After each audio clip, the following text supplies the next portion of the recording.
are these people?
Good evening, good evening, good evening. Excuse me here.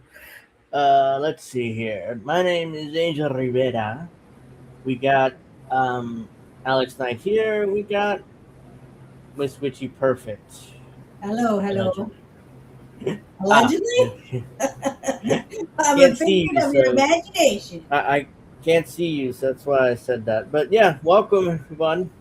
Hope everybody has had a great week. We got a lot to talk about. My God, ow, my neck.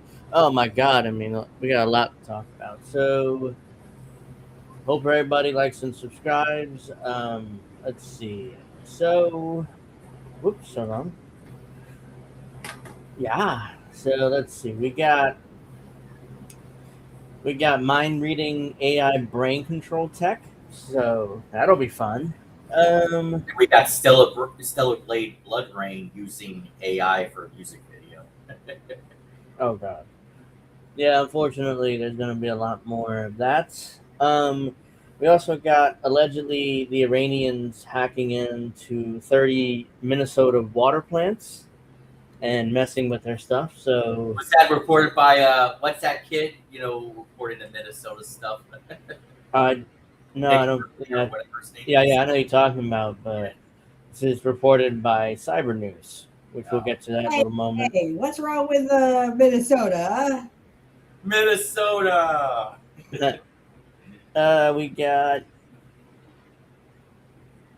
We get GOP senators losing confidence in Pete Hegseth as the Iranian war continues, or whatever. And they won't tell us whether Mitch McConnell is dead or not. Trust me, he's dead. Yeah, apparently he has disappeared. What, over a 3-week period? Nobody's heard or seen from him. What the So fuck? allegedly, Get him on a milk carton. They'll find him. He is the former Senate Majority Leader, or former leader of the Republicans in the Senate just a year ago, and he's gone, and nobody in Washington doesn't bother asking for this guy. like we all know that he's lost whatever faculties he has left. I mean, he's just falling on his face. He's face planting, or he's like glitching out. On his dick. He fell on his dick. Yeah, he's glitching out. Like he's literally done the whole. He's done a press conference where he just stares like that, and and they have to literally like do this, and eventually they have to whisk him off stage because he's completely like. This is why we need term limits. And yeah, that's true. And we also got Netanyahu proposing phasing out U.S. military aid to Israel over the next 10 years, which is a total lie. And there's a reason. I think there's a reason why he's proposing it, even though we all know ultimately the U.S. is going to keep financing Israel's military. He's proposing it, allegedly, for a reason. I think he knows how unpopular the Israeli military is with Americans, especially the IDF, and especially this war in Gaza. So he's trying to give Trump and the Republicans a way out. It's like, hey, look, what are you talking about? We're going to stop funding Israel in the next 10 years anyways. So it's okay that we fund them now. The Trump administration is also ending Medicare Part D premium assistance. So if you guys don't know what Medicare Part D is, it's basically a privatized version of Medicare, which was passed during the Bush administration or the second Bush administration. So, so the Trump administration is ending subsidies for that. So, now we expect premiums to go up for Medicare Part D. Great. Yeah, fuck you, poor people.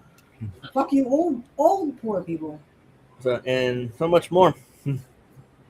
Yeah, pretty much Medicare Part D is for poor people, pretty much. Well, not really. I mean, it's like a privatized version of Medicare. I mean, it's What, you mean like the rich people? The rich people don't care. We have enough money and we'll always get subsidies. You cad. Kieran says Turtle's good, merely gone into a shell. Well, he needs to come out before he loses whatever power he has left in Washington. And so much more since you guys decided to watch this show. That means you have chosen wisely. Yep, so like and subscribe, and I think let's get into it. Let's see, what do I got here? Here we go. Let's start with this, if I can do that.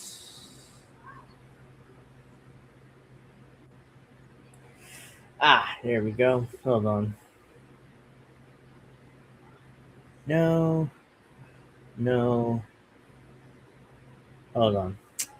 We'll get to that in a moment. I just need to get rid of that.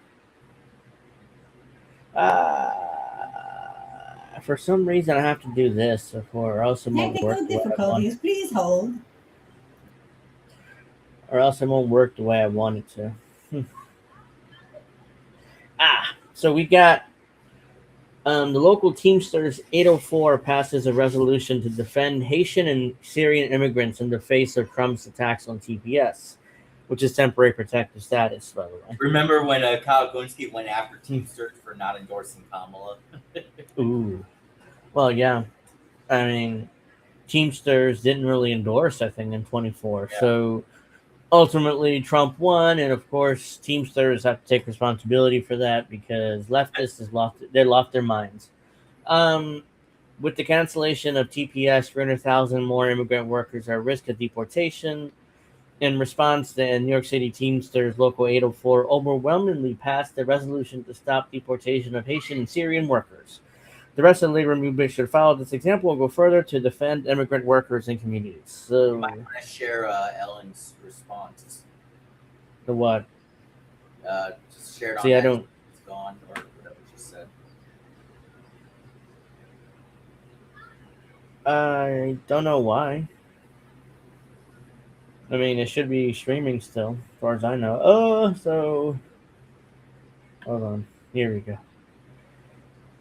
Let's see. In June, the Supreme Court upheld Trump administration's and DHS's cancellation of TPS. The ruling only is the most recent of the devastating attacks the Trump administration offensive against immigrant workers and communities. And its impacts already began to show instability and insecurity in communities and workplaces across the United States. The labor movement has a key role to play in fighting back against the egregious attack alongside every attack against our immigrant friends, neighbors, and co-workers. This week, rank-and-file members of Teamsters Local 804, which represents UPS and Amazon workers in Queens, voted in a resolution to stop deportation of Haitian and Syrian workers. I don't know how that would work because they can't do anything about it. This resolution is monumental, especially for Amazon workers, which in NYC include a huge number of Haitian workers. Okay, let's see. TPS was created by Congress in 1990 to provide immigrants a legal pathway to a visa and work authorization that cannot return to their home countries because of natural disaster, armed conflict, or war. 300,000 people have had TPS prior to its cancellation in June, and some of these recipients have been in the United States for decades on this status. For many, the threat of deportation is not just a matter of leaving one's family, job, and community, but a matter of life and death. As of last week, GPS officially ended for Haitian and Syrian recipients, stripping immigrants of their right to work and their legal status. Haitians first received GPS at the catastrophic earthquake in 2010, and today the U.S. State Department warns against travel to Haiti due Oh to safety no! What are risks. the rich going to do now that they don't have their slave laborers? Yeah, I mean, the State Department warns against travel to Haiti due to safety risk and the risk of crime, kidnapping, terrorism, and unrest, and limited health care. The State Department even advises U.S. citizens in Haiti to prepare a will. That's nice. Yet the state has no problem deporting hundreds of thousands of Haitians back to war zone like conditions. And this tracks for a president who has targeted Haitian immigrants in revolting displays of racism over the last 2 years. As if he's These the only president to be racist. Yeah. Well, how dare he be racist, huh? Let's see what else we got here. The situation in Syria is also precarious. Something happened. What? Oh, you froze for a second. Oh, should be fine. The humanitarian crisis has persisted beyond the collapse of the Assad regime. In 2024, and Syrians face widespread food insecurity, internal displacement, and collapsing infrastructure. These catastrophic conditions have led migrants from Haiti and Syria to seek refuge in the United States, where oftentimes they have built a new sense of belonging and have become beloved members of their community. Multi-billion and trillion-dollar companies such as UPS and Amazon have no regard for their immigrant employees who they use and discard at the quest for profits. And it's not just immigrant communities; it's all of us. And in fact, they have deep allegiances with the ICE, DHS, and Trump. It is up to workers themselves to reject the racist and chauvinist politics of the bourgeois state. I don't know what that means exactly. I'm butchering that word probably. And union leaderships. Democratic discussion and resolutions are a good place to start. The potential for workers to go further in fighting for immigrant rights is demonstrated in Minneapolis, where communities and workers organize a profound resistance to Trump offensive on immigrants. Below, we reproduce the Teamsters Local 804 resolution. So there you go. Yeah, no, Somehow, I see a lot of these memes on X saying it's like Trump saying, "Oh, I'm going to deport all these immigrants," and there's a Native American standing in front of Trump going, "Oh, good. When are you leaving?" Yep. So yeah, there you go. The unions are doing a virtue signaling thing here, which is not really going to do anything. So let's see what else we got here. We'll get to that. Here we go. Let's get to this. So, well, that's a very good question there, Chris. You know why they don't hold Trump accountable? Because they don't give a fuck. They don't care. They don't care. They have children to rape. Why do we want to always defend or exonerate and not hold Trump accountable when he does racism? Not that we shouldn't hold past presidents accountable, but we always want to let Trump off the hook. No, we did. If you're talking about with what I said, I wasn't saying that. We've gone over many times. Trump's stolen. People saying he acts like he's the only one, but there are others who've been racist too. That's all I was saying. Yeah, but that's. I don't really. Yeah, we've called it out plenty of times here, and other shows have called it out on the network. So I assume you're not referring to us, but let's see. So we got Russia charges Telegram founder Pavel Durov with aiding terrorism. Let's see how they aided terrorism. Russia's FSB, Federal Security Force, charged Pavel Durov, founder and owner of the messaging app Telegram, with aiding terrorism and subsequently placed him on an international wanted list. The FSB accused Telegram of failing to remove numerous channels, chats, and bots allegedly used by Ukrainian intelligence agencies. Terrorists and extremist organizations to prepare and coordinate acts of sabotage and terrorism, mass murder, and cyber fraud in Russia. The FSB also alleges that Ukraine security services use a Telegram dating chatbot to recruit Russian citizens, including minors, for attack on law enforcement and arson. The Shut FSB said 46 users of the chatbot between ages 12 and 22 have been detained across Russia since July 2025 in connection with the alleged scheme, although Russia's investigative committee in separate statements and on the same chatbot cited 19 teenagers detained. So why is Putin so dangerous again? Why exactly are 12-year-olds on a dating site? Oh, I forgot. There's a bunch of fucking pedophiles. Pablo Durov, the Russian-born entrepreneur who now holds French and Emirati citizenship, lives in Dubai, could face up to life in prison if convicted under Article 205.1 of the Russian Criminal Code. Earlier this year, Durov announced that Russian authorities have opened a criminal investigation against him and accused them of fabricating pretexts to restrict access to Telegram in an attempt to suppress the right to privacy and free speech. Telegram did not immediately respond to a request for comment on Wednesday. And speaking of Dubai, I think you saw the tweet I sent in your chat, Pedro, a few minutes ago before we started this. I didn't look, but yeah, I mean, I could look at it. Wednesday charges are the latest escalation in Russia's long-running effort to bring the internet under state control, which has intensified since Moscow launched its full-scale invasion of Ukraine in February 2022. It's almost 4 years since that invasion, by the way. How time flies. Russia has banned Facebook, Instagram, and X, and throttled YouTube and blocked messaging apps, including Signal and Viber. Never heard of Viber, and I don't really know what Signal is, but Russia attempted to block Telegram between 2018 and 2020, but failed, and authorities began effectively blocking it again in summer 2025. Rights groups have condemned Russia's Telegram restrictions in February as a blow to freedom and expression and warned towards further censorship measures in March. Durov has previously faced criminal scrutiny abroad, with French authorities arresting him at Paris's Le Bourget airport in August 2024. And he has spent 4 days in pretrial detentions over allegations that Telegram facilitated drug trafficking, child sexual abuse content, promotion of terrorism, and cyberbullying through inadequate content moderation. That's a mouthful. This designation may complicate international travel if other jurisdictions choose to act on Russia's request or any future Interpol notice. There you go. Duh. We all know Allegedly, the files, and how are they going to find them? Telegram. That doesn't allegedly to block them for everybody. Oops. So that's not fair.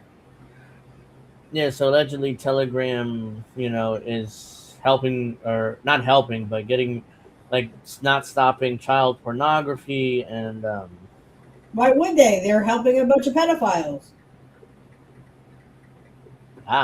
okay. Let's see what this is. The fake doctor is a landlord in Dubai. First time I saw him, he was a stone cold sociopath. The vocal fry left are desperate for a burly, manly guy to be their surrogate daddy. Fetterman, Blattner, Al Sayed. So he's a landlord in Dubai.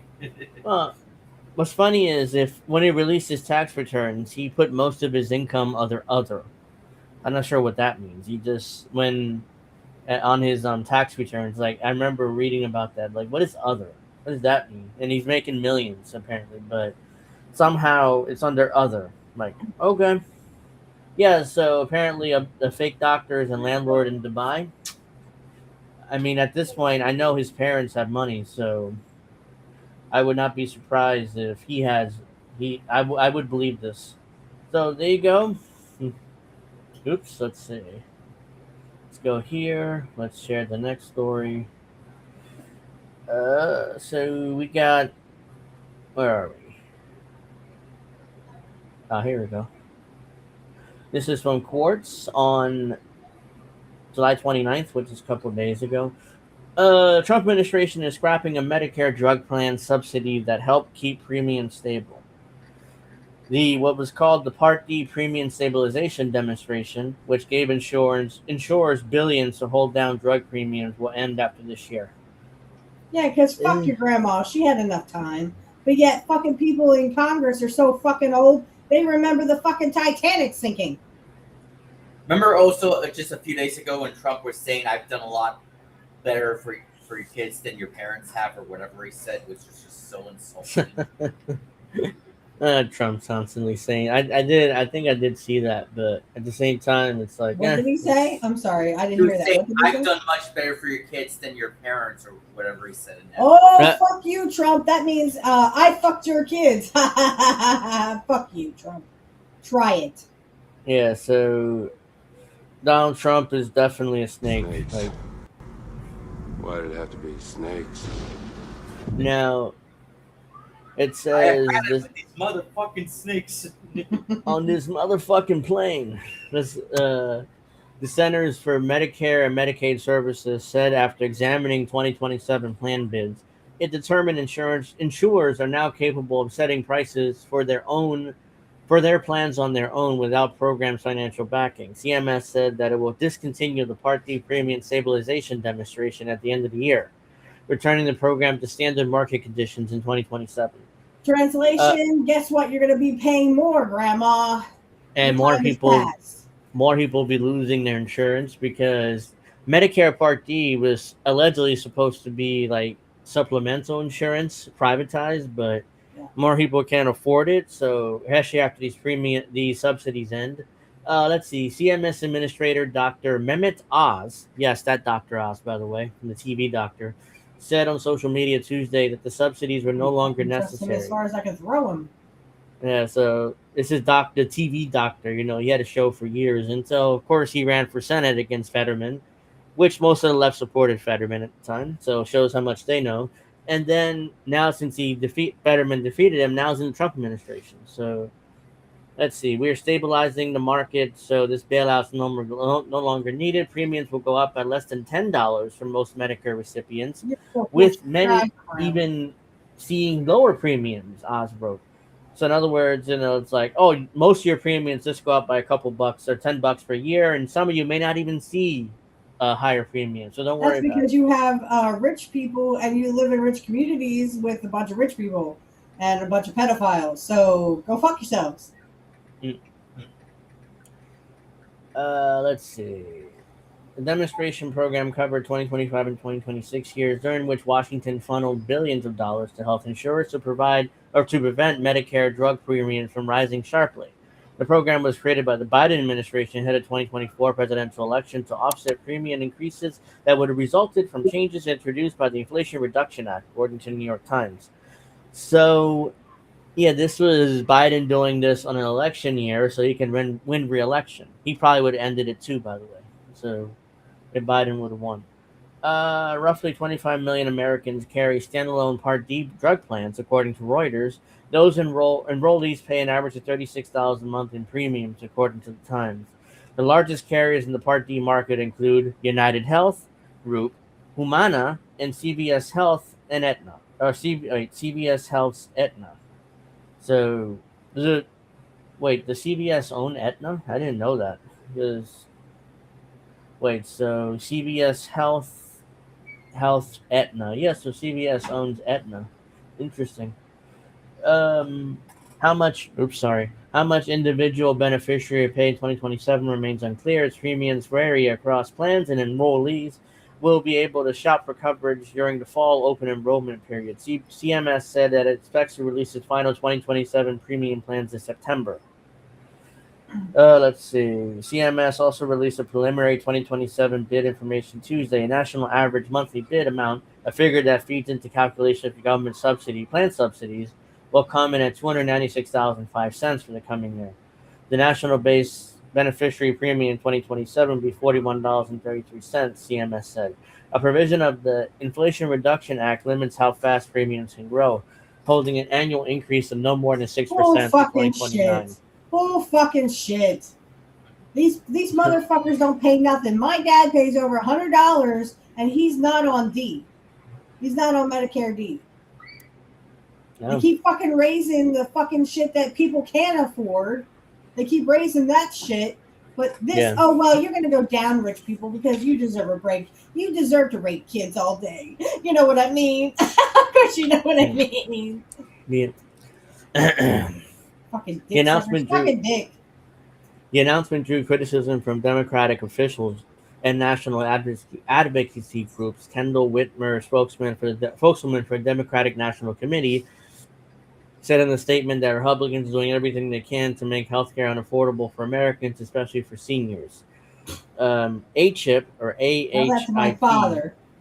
yeah, the main lobbying group for the insurance industry. So AHIP, the main lobbying group for the insurance industry, said it's still assessing the news, with spokesman Chris Bond noting that carriers are committed to making Part D coverage as affordable as possible despite surging drug costs, which is a lie. You think they care?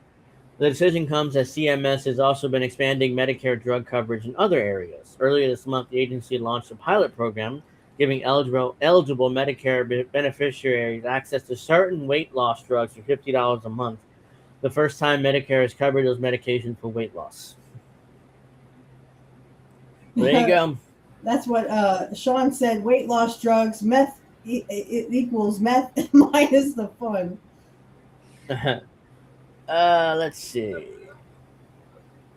Oops. Chris says, I didn't mean to go on you guys regarding Trump. I just find the alternative left media cut Trump a lot of slack over the years in general, when Trump's actions told a different story. All right. Yeah, there is certain people on the left who not really excused it, more like, I'm not sure what word I would use, Praised it. But they, and their minds, certain people, and I'm not mentioning names, but certain people on the left thought that Kamala Harris be worse than Trump when it came to foreign policy, which is why a lot of them didn't tell people to vote for Trump, but they definitely told people not to vote for Kamala, and I did too. I told you not to vote for either of them, so that's why. When I we voted for nobody. Kamala, we were saying, that this is not the answer against Trump. Vote, either don't vote or vote Green Party or vote Independent. Those were I didn't. Well, because even the Green Party and third parties, even the third parties are all bought out. Yeah, that's the problem. Yep, I agree. That's why, me personally, I didn't tell anyone to vote for anything. I told you not to vote for anybody, in fact. So, not even third party, because we here, most of us in INN are what Indy calls post. Yes, Golden, that is true. I remember certain people, and again, not going to name names, that said, oh, well, he hadn't started any wars, so he's going to keep the peace. Yeah, okay. Go suck a dick. Yeah, that was total bullshit, because Trump, maybe he didn't start any wars in his first term, but he definitely No, but he was continued coveting them. one. That's why they killed Osama Mooney. Yeah, he definitely continued whatever wars Obama had started. So GOP senators warned confidence in Hegseth eroding as Iran war drags on. So we got, what is this? Is this going to work or not? The pause in fighting is to give negotiations a chance. Yeah, and over the you weekend, that, U.S. Ambassador sucker. to the UN, Mike Waltz, refuted reports that the U.S. has stopped fighting or paused fighting because munitions stockpiles are running low. Diplomats across the Middle East say negotiations are ongoing. Central Command says the blockade on Iranian ports is still in place. But over the weekend, the skies over the Middle East were quiet. Look, these perpetual negotiations are not going anywhere. Or not going nowhere, rather. I mean, Trump over and over says, oh, we got a deal. Oh, we don't have a deal. We have a deal. We don't have a deal. We have a deal. We don't have a deal. Well, we which have is a deal. it, Trump? We don't have a deal. And then the bombings continue, and the blockade of the Strait of Hormuz continues, and there's more bombings, and, there's also... Again, how do you know a politician is lying? When his mouth is moving. Mm-hmm. And when he's touching his nose. Like that. the U.S. and Iran paused airstrikes. It's giving diplomacy some space. It's giving diplomacy No, a it little isn't, bit you of fucking time. idiot. U.S. Ambassador to the UN, Mike Waltz, says negotiators are talking at all levels. He says President Donald Trump wants to make sure Iran never gets a nuclear weapon. They don't won't. have They one. won't. They won't. It's against one- their fucking religions, you This is idiot. the evidence. This is the evidence right here, folks. God right fucking here. damn it. Yeah, that's the same continued lie from this administration. How many That- fucking times do they have to say, we don't want a nuclear bomb? Do they have to fucking pull it out of their ass? Do they literally have to have hanging turds hanging out of their mouth? Jesus Some of fucking you Christ. may die, but it's a sacrifice I'm willing to make. Jesus fucking Christ, Peter. Even though analysts say the war has depleted the Pentagon's munitions stockpile, Waltz says that's not why the U.S. I'm just paused making it work. airstrike. Well, that's a lie. And he claims that the U.S. didn't pause airstrikes because we ran out By the of way- bombs. By the way, I forgot her name, but she was at the correspondence dinner just recently. And Oh, Christian Welker? Miller at the table. I feel for my life. Mhm. Can you imagine me, a rich person? I'm not supposed to be doing this. I'm sorry. This is why I've mentioned this, and this is my thesis on politics since I entered the space. Politics is like WWE. Again, Christian Welker was at the White House Correspondents' Center, laughing it up with Stephen Miller, by the way. So Yeah, the they all alleged Nazi, one the alleged, over. the alleged Jewish Nazi, by the way, which people in the media have called him. So it's like total bullshit. The U.S. military, and I've verified this every which way, has Just mute her, everything just that mute. it needs to tell you the people that are it's leading not you. I can Democrats hear it. invoke Yeah, I can hear it. Oh, I don't know. I can't hear it for some reason. Whatever. people that are can leaking read this it, but- nonsense deserve to be in jail. These guys are flailing, and this thing is Uh, completely stuck. flailing? This president got into this without a Isn't this the guy that everyone strategic thought he less than 100 Yeah, Mark Kelly. I don't know. days out from Oh, the you midterm saying election settled. I said, isn't that the guy, that Mark Kelly guy, that everyone thought he was wearing a flesh mask or something? That's a I don't thing. know. Apparently, that's a Yeah. thing. Well, certain serial killers. I mean, I'm into reading about and listening about serial killers. Certain of them do wear. They take off your face and they put it on as a mask, kind of like a fetish. So, yeah, it's very weird. Wait. You have a thing about serial killers. Angel. I like listening to true crime and stuff. So Mm, we talk about not we, but I've now the listened truth to comes out. true crime podcasts and content. So yeah. The side control of Congress, Democrats invoked the war with Iran as they try to push a message of affordability. Which, by the way, Kamala Harris would have fought if she was president, because that was always the plan, to invade Iran. So, to be fair, not invade Iran. Trump hasn't done that. He's bombed Iran back to the Stone Age, but he hasn't invaded, which means putting troops on the ground, which is Trump's kind of like, well, I have not put troops on the ground. But it's the next step. Well, yeah. That's his whole thing, It's like, I've not put troops on the ground. Unlike Obama, he put troops on the ground in Afghanistan. I didn't do that. I've not put troops on the ground in Iran. So My ass cheeks, there's troops there. Trust me. look, don't be surprised if it turns out there's American, what's the word I'm looking for? American, Not missionaries. What's the word? Mercenaries. Yeah, that or advisors. They call them advisors, on the ground against the rebel. Or Is in that what favor they of the call it rebels. now? Yeah, they're called like advisors. We don't have troops on the ground. We have more like American advisors to help the rebels, which are not rebels yet, as far as I know, but they will be, especially if they're planning a ground invasion at some point. There will be some rebels popping up, which will most likely be Al Qaeda, because Al Qaeda is Sunni and the Iranians are Shiites, I believe, so they hate each other. So And we will fund both sides. yeah. So there you go. They're losing confidence in Hexeth. You didn't finish the video. I could finish Can it. vote for an America I that can't puts hear it an end anyways to for some Donald reason, Trump's but- reckless war of choice in Iran. Oh, Oil prices eased slightly. over the weekend during this pause. Still, Iran and its proxy groups are threatening oil shipping across the Middle East, specifically through the Strait of Hormuz and part of the Red Sea. The Department of Energy says those two choke points control about a quarter of the world's oil supply. Vinay Simlat, News Nation, Washington. So, there you go.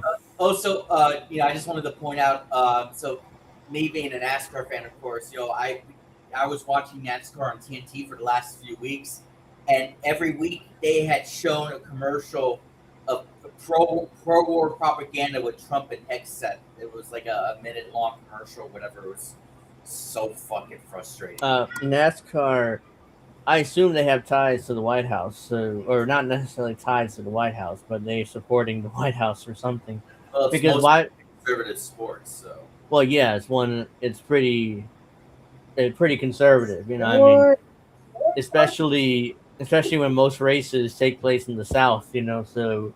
Although in recent years they have gone more, they've been having some races outside the South, and Well, yeah, I've seen, I've heard of races, that they actually got out of the South. Interesting, they're trying to expand. Let's see. So West Africa has become a huge cocaine trading hub. So scrutiny of other routes have changed trafficker strategies for shipping to Europe. As we all know, the Trump administration is allegedly bombing what they're calling drug ships or drug boats, even though there's really no evidence for that, but they're bombing into smithereens and murdering them. So let's see. Liberian police raided a bungalow in Dujan, a town between Monrovia, the capital, and its airport. Inside, they found two men with hundreds of packages of white powder that was stacked up to the ceiling. They arrested the men, and a Serbian and Spanish Colombian, and confiscated the packages. After 2 days of counting and testing, they said they seized high-grade cocaine with an estimated street value of $317 Yeah, we tried some of that cocaine. They fucking were testing it. They were testing it by taking it. Yeah, we shove some of this up our nose to make sure it's actually cocaine. That's how they tested it, probably. It reminds me of that CNN woman a long time ago in Syria when she was sniffing that, backpacker or something. Yeah. Oh, yeah, she claimed she smelled accelerant or something somehow, like she's a dog. Yeah, because that's what that especially after a poisonous what is it, raid of poisonous gas. Yeah, a human wants to go around and go, oh boy, that stings. I think I just inhaled it. Yeah. Go suck a dick, bitch. It's not even the biggest cocaine haul in Africa this year. In May, a ship flying the flag and isn't that funny that they found zero cocaine in Venezuela? To this day, there's cocaine in Africa. They're using Africa as trafficking wing, but not Venezuela. Of course. Even to this day. They ain't blaming nobody. They ain't going after West Africa. There's not even the biggest cocaine haul in Africa this year. In May, a ship flying the flag of the Comoro Islands between Mozambique and Madagascar not the movie Madagascar. It's an island outside of Africa. It's an island off the coast of Africa. Was intercepted off the coast of Western Sahara, carrying almost 31 tons of the drug, more than the 30 seized in West Africa in all of 2025. Between 2019 and 2025, the volume of cocaine seized in the region each year increased by 50%. The size of the seized shipments have gone up, too. In 2025, the average haul weighed 5.6 tons, compared to 2.4 tons in 2024. In a few years, West Africa has become one of the biggest hubs of sending cocaine to Europe. Man, we got to get our nose candy in Europe. I mean, come on. The region has long been a convenient waypoint about halfway between South America, where most of the world's cocaine is made, and Europe, where much of it is consumed. Corruption and lousy policing has also helped. Jos Ledekers, a Dutch drug trafficker who is meant to be serving 24 years in a Dutch prison, is living comfortably in Sierra Leone, where he's reportedly be in a relationship with one of the president's daughters. No wonder why he has not been sent back to Dutch Like place, Jeffrey whatever it's called. Epstein. I'm sorry. I saw another one from Nick Cruz, a good meme. It was they want your sons for their wars, and they want your daughters to give to Epstein. Yeah, it looks like this drug trafficker is supposed to be in prison and is living in Sierra Leone, where he's dating one of the president's daughters. Yet in recent And years, probably diddling kids. Yeah. Mhm. And in recent years, a boom in cocaine production increased policing in Europe of shipments from South America. And technological innovations by traffickers have increased both the amount of cocaine routed through the region and the number of countries implicated in the trade. Traffickers now bulk ship cocaine from South America to West Africa, where the port controls are relatively weak. Their shipments are repackaged and loaded into large mother vessels before being moved to smaller, high-speed boats known as go-fasts that hover around North Africa and the Canary Islands, or in the high seas. The boats are too fast for most navies to intercept safely. They bypass European ports for beaches and makeshift jetties. The increasing number of successful drug busts suggests authorities have gotten much better at intercepting the traffic, much so slips through the net. The EU's Maritime Analysis Information Center, an enforcement body, reckons that over 100 tons of cocaine successfully made it from West Africa to European customers last year. Blah, blah, blah. So, in other words, they're using West Africa to transport cocaine through Europe, or to Europe from West Africa, and I'm sure the West African governments are pocketing a ton of money in what But I thought that all the drugs were in fucking Venezuela. Yeah. I'm sure that's what Delcy Rodriguez is. Yeah. It's all bullshit and it's bad for you guys. Yeah, the expansion of legal trade around the region is helping the illegal sort. Ports, airports, land borders handle more cargo than they used to, so larger vessels carrying more drugs are easier to disguise.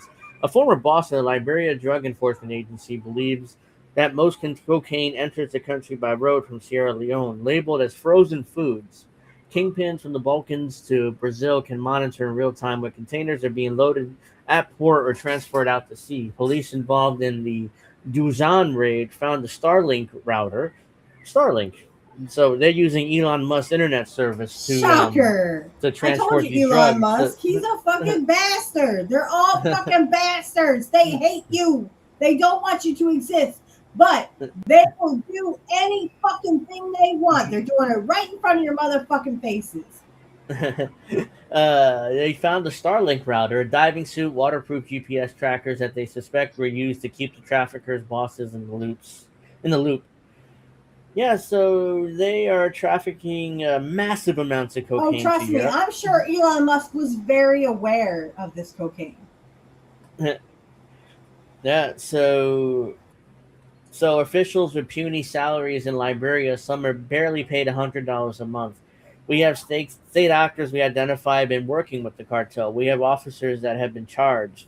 Liberia's Inspector General of Police and Sierra Leone, Mr. Lediker, seem to have successfully swayed the entire state. Cocaine demand in Europe continues to rise. For the cartels, the occasional bust is merely the cost of doing business. So there you go. Yeah, they don't go after those cartels. Those cartels will be living in Sierra Leone, and they'll be living the good life, while us poor people fucking struggle. Yep. So let's go to this from Cyber News. I initially saw this on LinkedIn, and I was like, "Oh, this is an interesting story to cover. This allegation." Fake news. Yeah. Iranian hackers hit 30 Minnesota's public water systems in a coordinated cyber attack. Nah, you're so bullshit. That was your own fucking government, you fuckers. Well, even I saw a video of Donald Trump basically saying, I don't believe the Iranians did it. I think it was Minnesota themselves and their incompetence, so he's blaming Tim Walz and his government for this. After Americans. Yeah, so he doesn't even believe the Iranians did it. So even the president of the United States is countering his government's own narrative. So it's like... It was fucking Trump and his cronies, you idiots. So Iranian-linked hackers allegedly targeted more than 30 Minnesota public water systems and coordinated weekend attacks. At least one municipal well and treatment plants were knocked offline, while other communities shifted to manual workarounds. Iran's nation state hacking group Cyber Avengers is What? suspected to be behind the attacks. So What? shit, your eyes are brown. The attacks come as CISA expanded its warning about Iranian hackers targeting additional PLC devices using It's not critical Iranian. infrastructure. It's your own fucking government. It's a bunch of rich people. Speaking of Avengers, anyone excited for Doomsday? Really? No. I have not seen one of those I don't like movies any in of those years, fucking so- Avenger movies. I hate them. Yeah. To me, Avengers Endgame really was the endgame of Marvel. Yeah, it was. I think all of them. are So, Endgame. if Iranians tried to hack the U.S. water plants, this would pop up over. Like, I don't think they could do it, but maybe they can. Maybe I'm wrong, but I don't buy the story I at don't. all. I don't buy the story that it was Iran. What they want is they want ground troops in Iran, so they're going to blame everything on Iran. This was a bunch of hackers who are in the United States who work for rich people because they fucking hate poor people. Minnesota officials described the two-day attack, which began July 26, as one of the largest attacks on local water infrastructure in the state history. Minnesota IT Services, the state central technology organization, said in a statement posted on X. Wait, I lost track of what I was reading. Posted on its website. Posted on its website Tuesday that it immediately activated the state cybersecurity incident response capability. Was a bunch of interesting stuff there. Officials No, I do also agree. As a technician myself, I do agree that nothing is ever 100% secure. But all these cyber attacks are literally your own fucking government. They want you to own nothing, be happy, and eat sea bugs, guys. This is how they get us into 15-minute fucking cities. This is how they get us into digital IDs. This is how they get us on digital currencies. Yeah, they already. I think we talked about UBI last week. You weren't on the show, but Yeah. I do agree with you that UBI is kind of nefarious because they're gonna put us all on digital. They'll give us UBI, but be digital currencies, and you can't criticize us. You can't do this. You can't do that, or else you don't get this money. I was telling my dad the other day. I said I am not giving up because I'm taking a cybersecurity class. I know you did too, Angel. Yeah, I finished mine. Yeah, but go ahead. But one of the things I was astonished at what this guy said.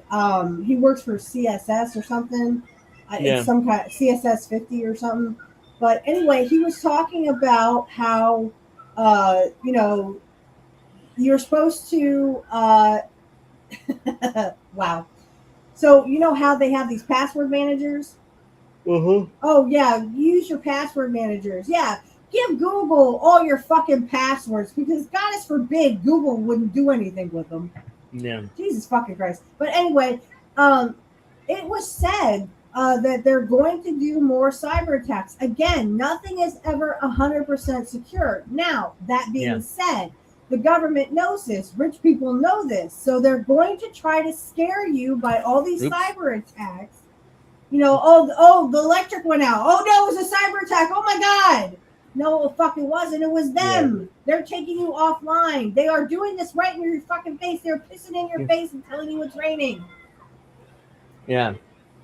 Because they definitely are going to, because I'm not sure the Iranians even have the computer experts to actually pull this attack off.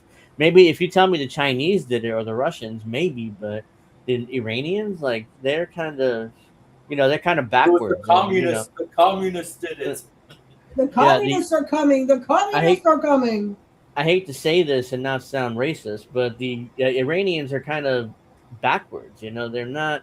They have a religious government and they into religious fatwas and stuff that. So. Now wait. You could say the same thing about the Amish and look at how that ended. Well, I work mainly for the Amish. 99% of our customers are Amish. So you can say that about the Amish too. However, go ahead.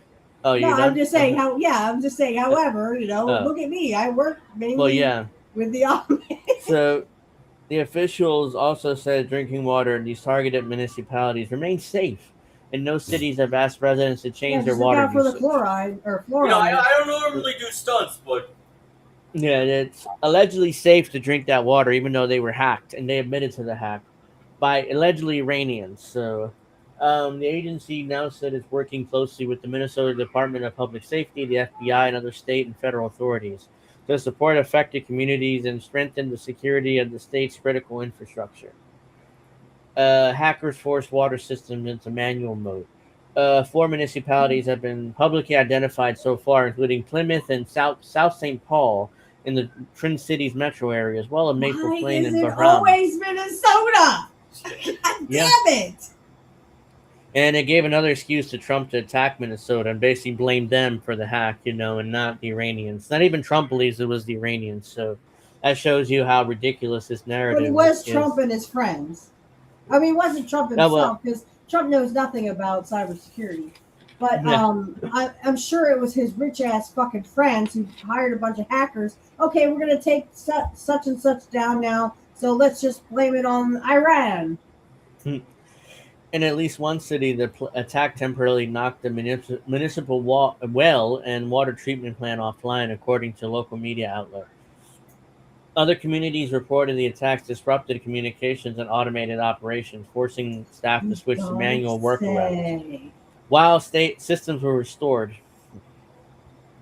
Again, guys, they're pissing in your face and telling you it's raining. Residents were told to limit water use before systems came back online about an hour and a half later. Yeah, There was limit power. the water use so that rich people can fucking do it. There was water, but there were no controls, telling the water where to go, the mayor said. Cyber Avengers had targeted U.S. water systems before. MNIT told Reuters that the timing, methods, and access to targeted infrastructure shares characteristics with previous coordinated attacks against the U.S. critical infrastructure.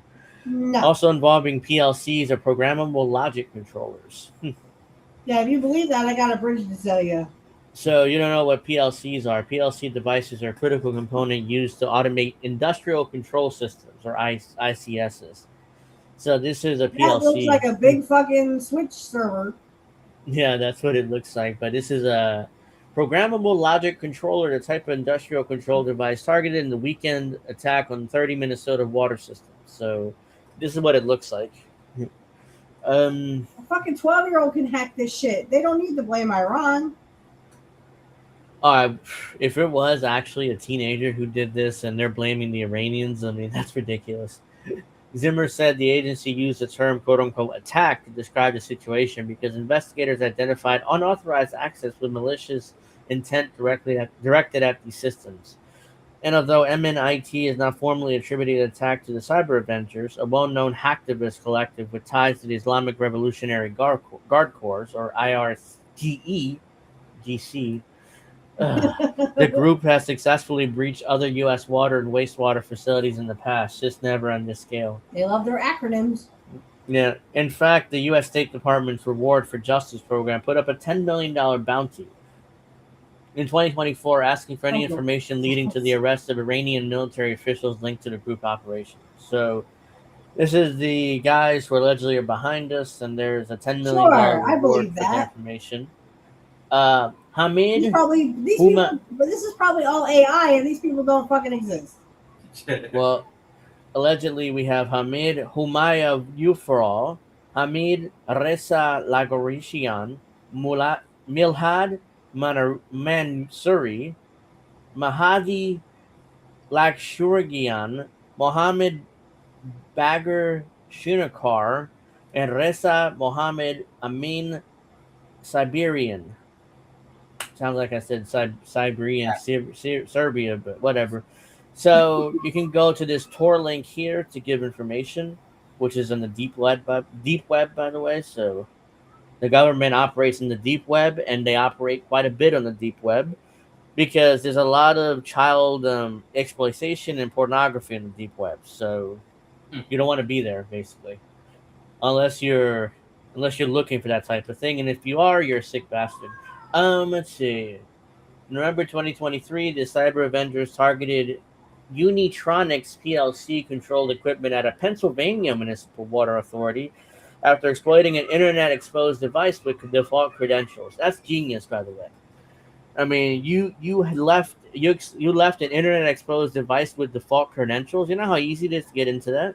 Of course. Again, of course. Of course. Of course. It's like they were asking. They're going to do that so that these hackers can get in. Again, you don't have to blame the Iranians. It's probably some 12-year-old down the street that they're paying to do this shit. And then blame Iran for it.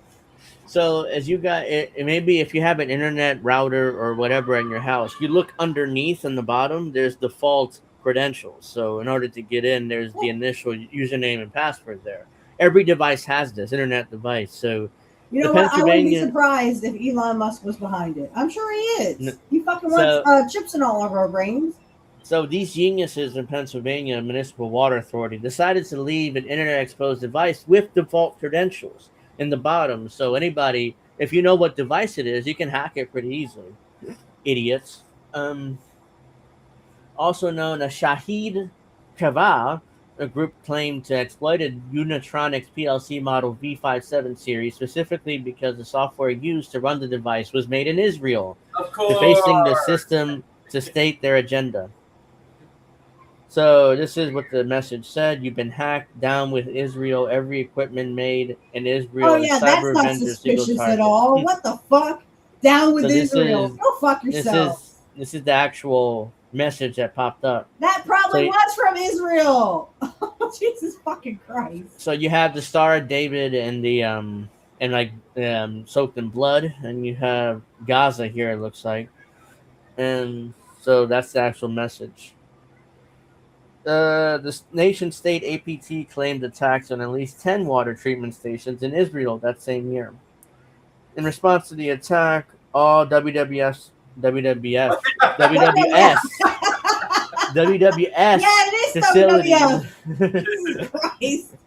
WWS facilities were urged to change the Unitronics PLC default password. You haven't done this before? Like they were asking to be hacked. The default password is still on these machines. Incorporate a multi-factor, which is also called two-step factor. Authentication, and either disconnect the PLC from the open internet or stop using the default TCP port. Which, why are you doing that to begin with? Everybody knows what the default TCP port is. If you're a hacker. By Israel. I wouldn't be surprised if Israel's behind all these attacks. Again, they're working with rich people so that they can get us into 15-minute cities. So literally that we owe nothing, be happy, eat some bugs, and stay in your 15-minute cities, you fucking cockroaches. Hey, Steph, stop being anti-Semitic. Yeah, right. Fuck Israel. Golden says the 6 Iranians don't look like cyberpunks. No, they don't. They look like normal. They don't have to look like cyberpunks. Hey, Angel, you want to go over majority report giving another using Tor? Oh yeah, I saw that clip and it's ridiculous. Yeah. Your Cord Lord says using Tor. Yeah. Well, they want people to go on the deep web to give them information. Who would have been more capable of hacking and bypassing current systems? The Israelis. It's not that hard, and yeah, it's not even that hard. To be honest, they talk about this in my cyber course. I can't believe this guy said that. Yeah, give Google all your passwords so that when someone hacks your computer now, and do the auto logins too, so that someone hacks into your computer, that now they can become you. I was like, really? This guy is teaching cybersecurity and he's saying all this shit? Yeah, I wouldn't trust Google as far as I could throw my car. What's funny is I took the Google cybersecurity course, and that not even what they said was don't store your password in password managers because they can be hacked pretty easily. So you got to be careful with storing your passwords there. And they have one, guys. Yeah, they have their own Google password. I took that course, and it's like, so they recommend either writing it on paper and then hiding it somewhere safe, like in a safe, or if you want to use a password manager. This guy thinks you're a fucking moron if you have Post-it notes with your password on it. I was like, are you fucking kidding me? I'd rather have a book of passwords because I know that the crooks trying to get into my house would be going for the jewelry and the money. Yeah, not my password book. Yeah, even Google doesn't recommend you putting in password managers. So it's like if you're gonna do that, That is too ironic, right there. yeah, even if you're gonna do that, then you gotta Oh, change your shit. passwords regularly. That's what they basically what they gotta change your passwords regularly, anyways. But especially leaving it in a password manager. Right. So CISA recently expanded Iranian PLC warning. The attacks come less than a week after the U.S. Cybersecurity and Infrastructure Security Agency, or CISA, and the FBI expanded in April advisory warning that Iranian-affiliated hackers continue targeting internet-connected operational technology devices across U.S. critical infrastructure. So they even gave you a warning that hackers were going to hack in. Doesn't even have you. You can take out Iran. Just that they warned that hackers were going to hack these devices. That's your clue, Sherlock. Hackers gonna hack. Hackers are going to hack. Can I point this out? Why these computers on the internet? If they're in critical infrastructure, then it shouldn't be on the internet. It's like putting our new U.S. nuclear codes on the internet. Like anybody can hack them. Like that makes no sense. Like, get these computers off the internet. Never underestimate the rich. They know what the fuck they're doing. They want this to happen. Oh, I'm sorry. We put the nuclear codes on the internet. Oh, well, bye, poor people. Have fun. Yeah. It reminds me of Zack Snyder's Justice League when Ben Affleck's Batman is like, so what are your powers? And he's like, I'm rich. There you go. That's is the power. The only thing he had. Batman had no powers. He's not. You can't put him in the Justice League because he had no powers. He was just rich. Sectors at high risk include government, energy services, facilities, as well as water and wastewater systems. This is the warning. This is actual warning here on Twitter or X, whatever Elon wants to call it these days. Let's see. The advisory warns that attackers are attempt to manipulate industrial processes and degrade safety functions, increasing the potential for real-world operational impacts and financial losses if internet-connected control systems remain exposed. Don't say. Why are they exposed? Don't say, Sherlock. Get them off the internet, or put password protections. It's not that hard to do. Why would they do that when they can have rich people just pay hackers to hack and take down our system to scare us into 50-minute cities? Boogie, boogie, boogie. By the way, I just want to say that reminds me when Rockstar and Insomnia games were both hacked. Shocking. I think Naughty Dog. Real fast that if anyone's, I don't know if Jimmy Dore is on now, but I do know that Kit Cabello's on it. Please, if it's already passed, go back and watch it, but stay here and watch our show first. Yeah, because I know Garland Nixon, I think, is guest hosting for Jimmy. Yeah, and Kit Cabello is supposed to be on. I saw that. Comrade Misty's been hosting too. Yeah, she's been guest hosting. I saw her on the other day. I went, Comrade Misty. Yeah, she's been guest hosting too. Rockwell models at risk include Compact Logic and Micro 850, while specific PLC models for Schneider Electric and Siemens were listed as to be determined. By the way, there's a lot of this get into like geeky, nerdy stuff because it's cyber news. Isn't it funny that it's Schneider and Siemens? It's Schneider, not Schneider. Yeah. Heil. Yeah, so CISA states that Iranian blah, blah, blah. There's still danger. Critical defenders are being warned to immediately disconnect PLCs from the internet and watch for suspicious activity. Duh. I said it instantly. Disconnected from the internet. Like I took a cybersecurity course. Internet when I boot up my computer, even at work, I am not on the internet because I don't want people to be able to turn on my fucking computer. If you are not on the computer, it's called being stand-alone, which means no one can hack into it because it's stand-alone. You're not on the internet. Yeah, it's just ridiculous. And please, please, please, if you get this warning, your computer has now locked up, you have to call this number. Please don't call the number. Don't call the number. That's what's called ransomware, and you're just going to have to, because that's basically said, hey, you want your computer we give your computer back, give us some crypto. So they can't, track like that, or give us gift cards. Apple gift cards or something. Yeah, whatever. Just It can't be Control Alt tracked. Delete, So sign out and sign back in, and trust me, it'll go away. But do not call any numbers back. you don't call. Don't And send don't them auto crypto. log in, please. Here's a good way if you want to learn your passwords, because I do this all the time, and I know my passwords by heart, and I got a billion of them in my head. I log out every time I'm done in let's say Amazon or PayPal or whatever. I log out, and do not auto log in because you will forget your password.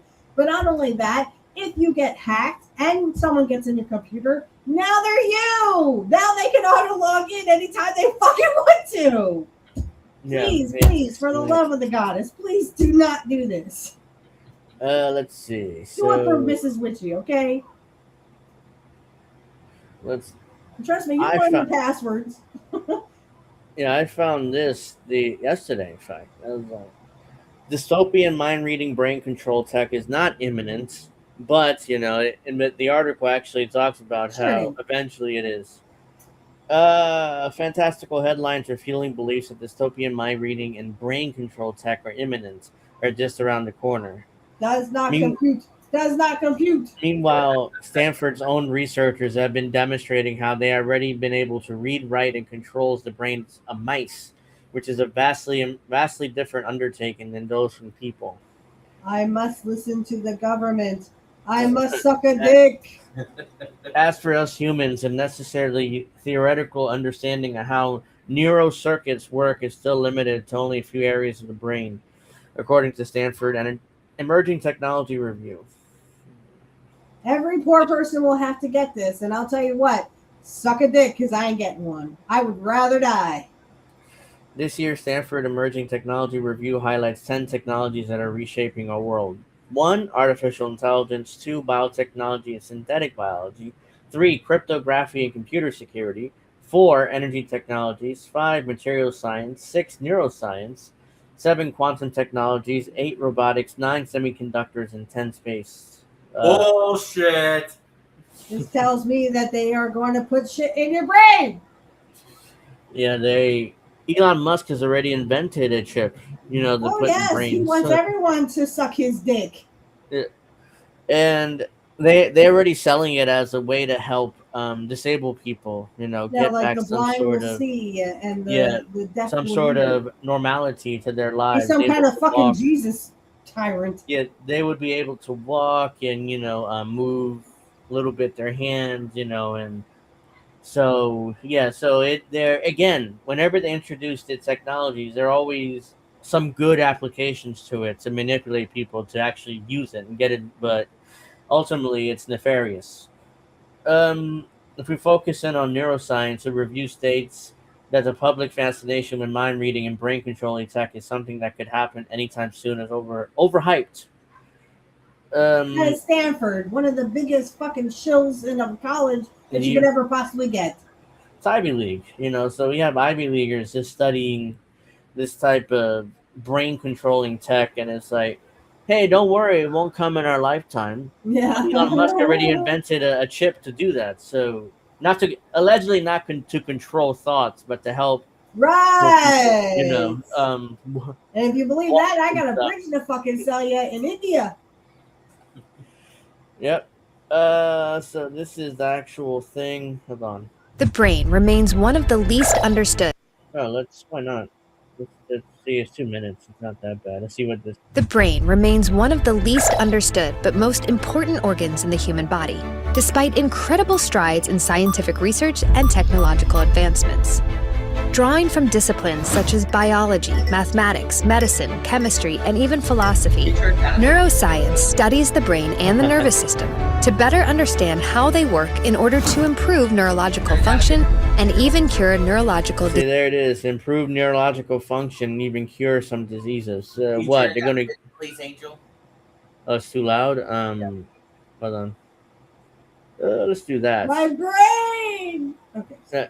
Diseases. Advances in human genetics, experimental neuroscience, and computing have led to meaningful progress in developing brain-machine interfaces, understanding neurodegenerative diseases, and addressing addiction. No, they're going to cure Alzheimer's and address addiction. Yeah, right. So My I ass don't know how they're cheeks. going to do that because we humans get addicted pretty easily. Yeah, if Not they just to drug. explain how they're gonna do it, then maybe that would be helpful, but they don't.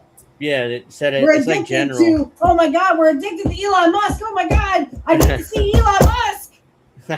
The Stanford Artificial Retina, a brain-machine Here we go. Now they explain how they're going to do it with the Fuck Stanford you. Artificial Retina. interface, uses recordings of spontaneous neural activity from healthy retinas to identify cell types and understand their normal signals. From Nope, they these just wanna recordings, the control you. device can stimulate retinal ganglion cells to simulate an image. That this information can be transmitted by the optic nerve to the brain, helping to I restore understand. sight in patients suffering from Can you certain pause it for a retinal sec? diseases. I understand. They got a bunch of people who are fucking sheeple. They don't really fucking need a brain thing. So this is an artificial retina. It's allegedly supposed to help people stop being blind. So it'll restore some vision. So that's what this is in particular. But They want to control you. so if you connect any like that game Deus Ex, if you connect any type of machine to your body, or even Metal Gear Solid, you can say it's not going to be good because they get to control Remember you. pretty much. Terminator, guys. Remember how Or that, Terminator yeah. turned out? Yeah. Don't do it. Neuroscience advancements can also provide a deeper understanding of what causes neurodegeneration as we age. New molecular You can't stop that. When you age, your brain, starts failing. I don't know how you're going to stop that unless you put like chips in your brain in order to stop that. But even then, at that point, you could get controlled by the company who handles that. Like in Cyberpunk I must 2077, suck we've seen Elon that. Musk's dick. I must If you- suck Elon Musk's dick. I'm sorry to making references to video games, but it really, if you put chips in your brain, then you could be controlled. Even though the company promises they won't How control else you. are they but- going to get the sheeple to actually do what they want? and genetic maps of the brain, along with blood-based biomarkers, can inform efforts aimed at earlier detection and slow the progression of diseases such as Alzheimer's and Parkinson's.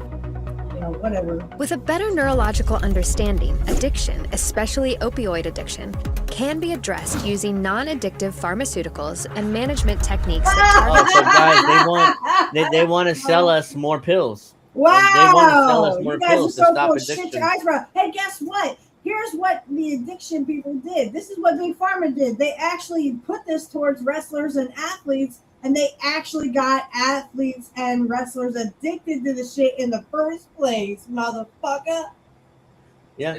Oh, but you don't want to talk about alcoholic addiction, just opioids, right? Especially with the wrestler starting with the initials CB. Yeah. Mhm. specific neural pathways, The one that murdered everybody in his family. So including the circuit responsible for social aversion during withdrawal, making it easier for people in recovery to seek necessary emotional support. While But that's not how addiction works. I mean, most people they don't care. They go to friends and families and rob them and do whatever it takes in order The to only get way their you're going drugs. to get over addiction is maybe not push so many pills on people and make them hopeless. Literally they're telling everybody, well, we're going to take all your fucking money. We're going to take all your prospects. You're going to live in a 15-minute city. You're going to own nothing, be happy, and eat sea bugs. I want to kill myself too. Or I want to self-delete too. Sorry. Yeah. But science for holds fuck's immense sake! promise. Popular interest in the field vastly exceeds current scientific understanding, giving rise to overhyped claims in the public domain. Significant investment and a streamlined regulatory process are essential to translate academic research into commercially viable products, and high ethical standards in human subject research must be upheld. And while the United States is at the forefront of this developing field, strategic investments and international cooperation are imperative to maintain America's competitive edge and help turn innovative research into reality. Meanwhile, we're the only country in the world without There you health care. You do know This that is- Canada has a euthanasia. They literally Yeah. are killing poor people every single motherfucking day for just being poor. I forget who covered it, but somebody, I forget who right now, but a conservative commentator covered what Canada is doing, and it's like, it's evil.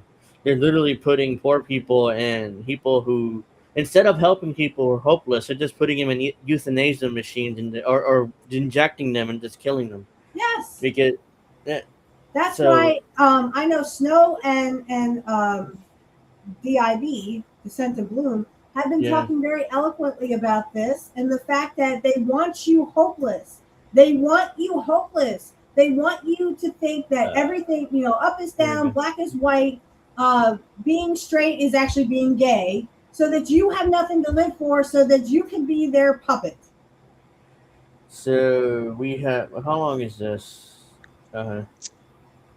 This is, we can control the brain. We can write into a digital twin to control it.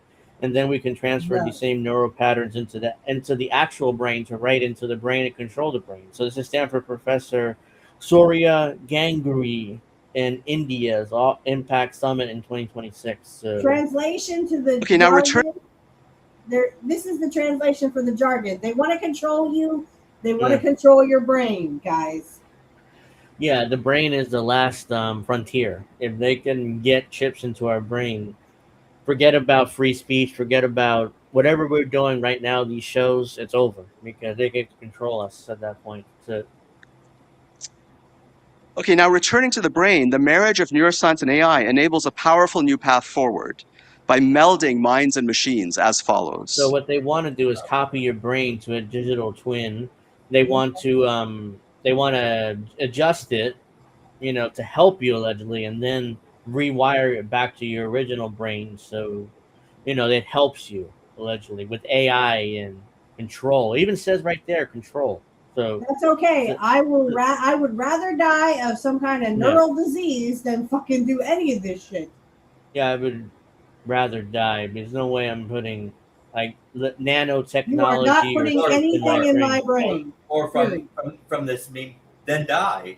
Now let's go. Imagine a scenario where we read lots and lots of neural activity from the brain. Then we use AI to build a model or a digital twin of brain circuits. Then we can do rapid in silico experiments on the digital twin and use explainable AI to understand how it works. But we don't have to stop there. We can control the brain too. There you go. We can use control theory. He's admitting it. We can control the brain too. You now. That is one huge bald spot he has there. Yeah, you can see it from here. That's really concentrating on little brother. Like he should, instead of worrying about controlling the brain, he should probably get hair transplant surgery or something, or shave your head, like John Cena, right? Oh, yeah, that huge bald spot he had here. Yeah, he got hair transplant. What was it that CM Punk said? Like you bald, bald fraud or something like that. He was talking about The Rock, though. No, he was talking about John Cena. Yeah, I think he called Cena that too, or something like that. I don't remember exact verbiage he used. To learn specific neural patterns that we can write into the digital twin to control it. Then we can transfer these same neural patterns into the actual brain to write into the brain and control the brain. In essence, we can learn the language of the brain and then speak directly back to it in its own neural language. So that's not creepy at all. That geeky language basically says we can control the brain. Got disconnected again for whatever reason. Shit. Oh, I don't know why I keep getting disconnected, but yeah, basically in that geeky language, he says, yeah, we can copy your brain to a digital brain, rewire it, and then send it back to your original brain so we can control it. That's okay. I think I'll pass. Yeah, he just said that. Here's more. We're able to read the mind of a mouse. We can look directly into the brain, decode what it's seeing. Mice can't fight back. I can. We can make the mouse hallucinate. We can control the mouse brain so well. We only need to simulate 20 neurons. Sure. So the same professor. We also mice. They start with mice and then they go to humans. Can you turn it down a bit, please? Oh, I couldn't. We also carried out this program in mice where we were able to use AI to read the mind of a mouse. We could look directly at neural activity in the brain of a mouse, and we could decode what it was seeing at the low level of resolution that mice can see. So they made the mouse hallucinate. So with this technology, so They can very easily make us see shit that's not there, and then make us seem crazy, and then enter us into some kind of psychological or facility and treat us for our delusions, even though we don't have delusions because we have that chip in their brain making our delusions. So it's like, I mean, that's what's going to happen. Yeah. Shows that we can learn the native language of the visual brain. But we can go further than that to write to the mind of a mouse. By writing in carefully designed neural activity patterns, we could make the mouse hallucinate a particular percept. In fact, we could control the mouse brain so well that we only needed to stimulate 20 neurons in the mouse brain to do this. How exciting. So in essence, we could control what the mouse saw by writing directly into the brain, using the native language of its brain itself. No, there you go. That's okay. I would rather have my own hallucinate brain than a fake one. This Enigma project, Stanford is creating a startup This is called... where they literally turn us into little mutants, and they call us little goblins, and go eat your bugs, little goblins. Stanford is creating a startup called Metamorphic to scale up digital twins to the entire primate brain that will ultimately meld minds and machines to understand, cure, and augment the brain. The same professor here. We're actually creating the same professor explains how this is going to work, I guess. New startup called Metamorphic. It will work closely with the Enigma project at Stanford University, and together Enigma and Metamorphic will scale up the construction of digital twins to encompass the entire primate brain, starting with the visual brain. Such scaled up digital twins offer a powerful path forward to building robust biohybrid AI systems that are taught directly by brain data, and to treat brain disease in... See, there it is. They're trying to introduce it as positive. It's like, hey, we're just doing this to treat your brain disease, whatever you have, you know? So for me, because I've talked about it openly that I have bipolar. So what, they're gonna put chips in my head in order to fix my brain chemistry? But no, they're gonna put want chips in your brain to literally make you see things that aren't there, and then they can put you in a fucking little 15-minute city. Go eat your bugs, little goblins, and then if we kill each other, hey, that's all the more the rich want. New AI-driven ways. More generally, the possibilities of melding brains and machines are limitless, both to advance AI and to understand, cure, and augment the brain. There you go.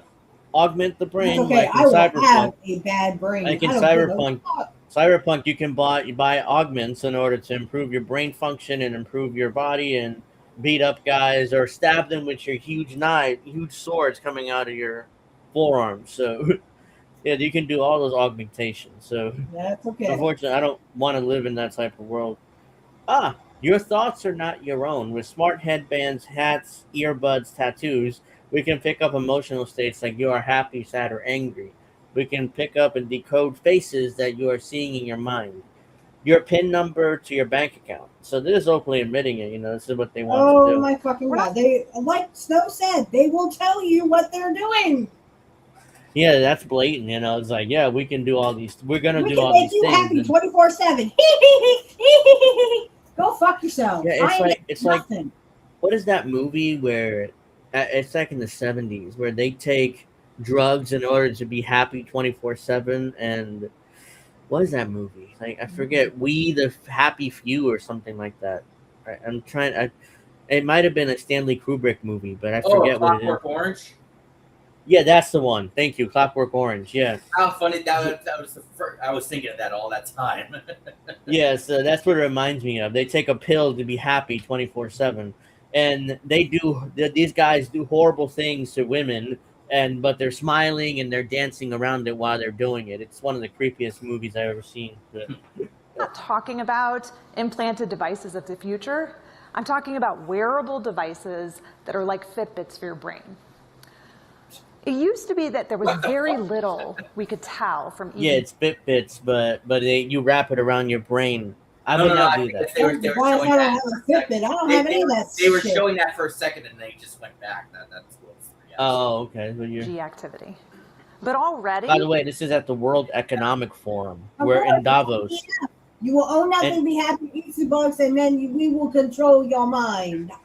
This is the World Economic Forum in Davos, where all the rich people go, and governments and presidents and they eat children, prime and then they ministers have and sex stuff. with them, and then they tell us how they're going to govern us. This is not the Bilderbergs, but it's close to it. You know? So if Well, you don't know what the Bilderbergs, they still are pedophiles. Everyone in that Using fucking room is consumer probably good wearable. at it.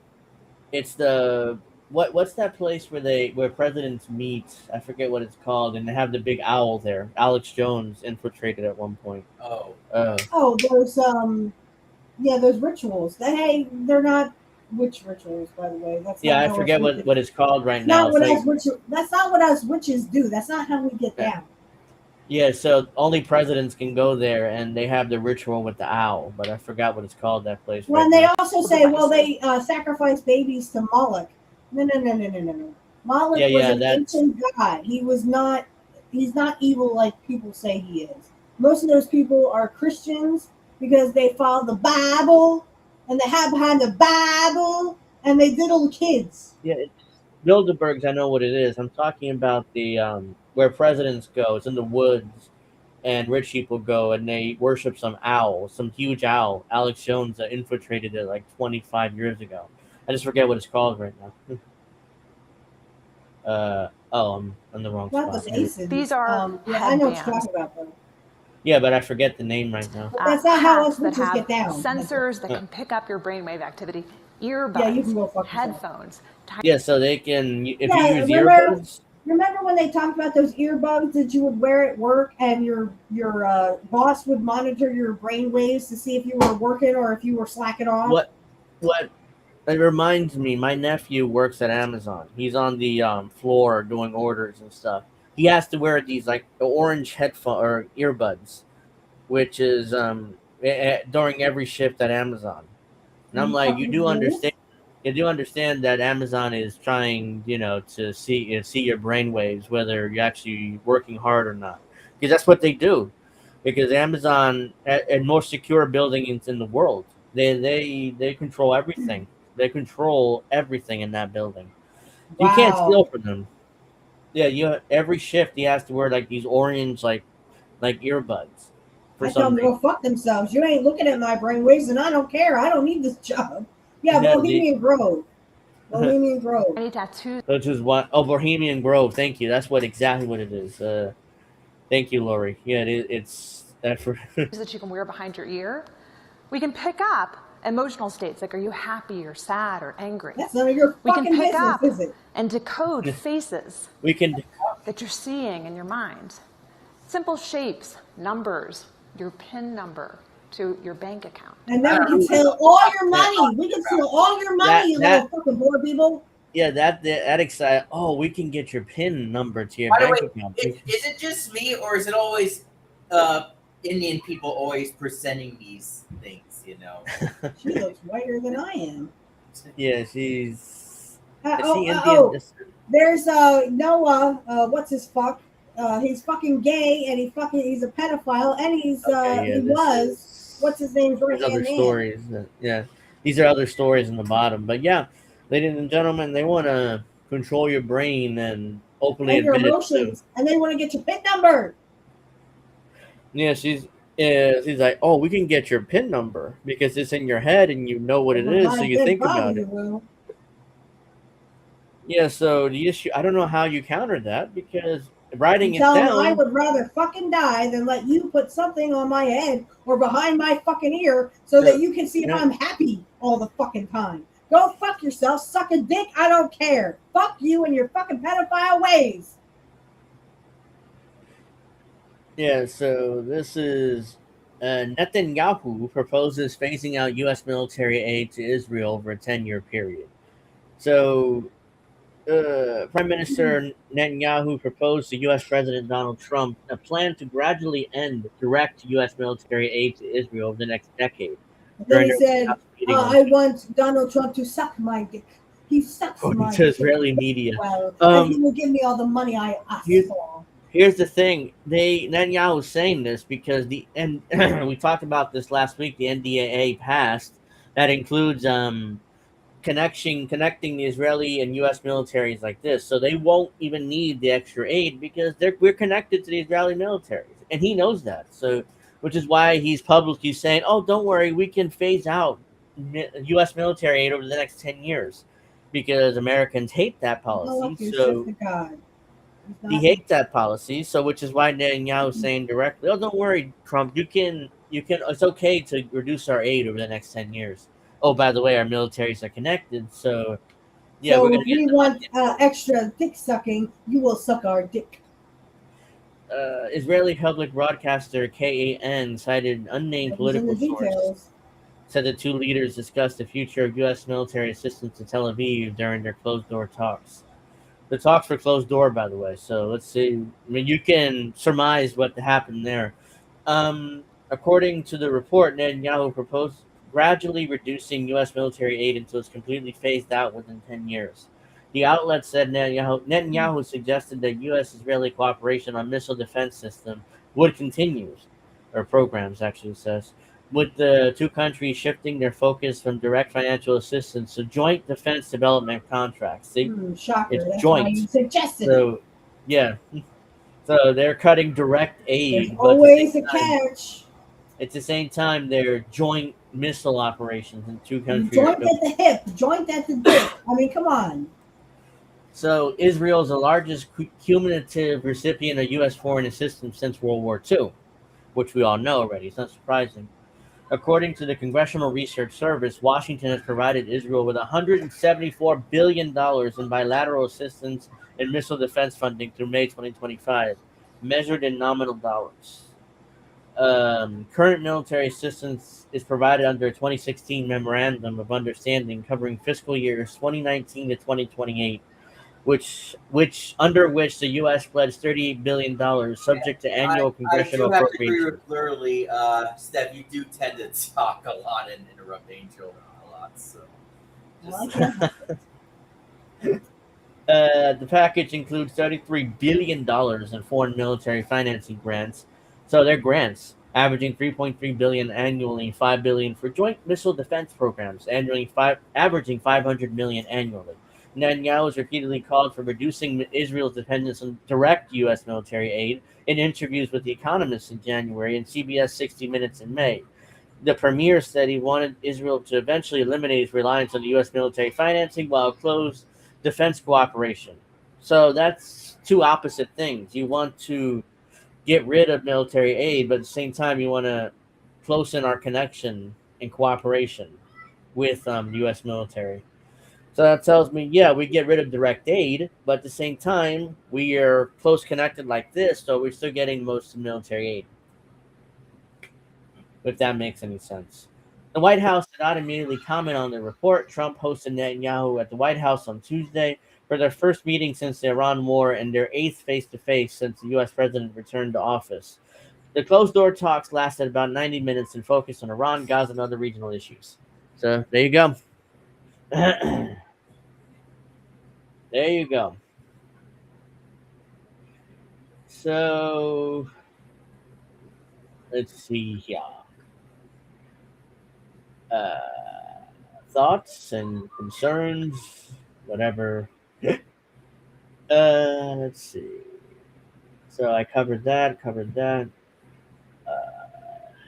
The only thing I haven't covered is this.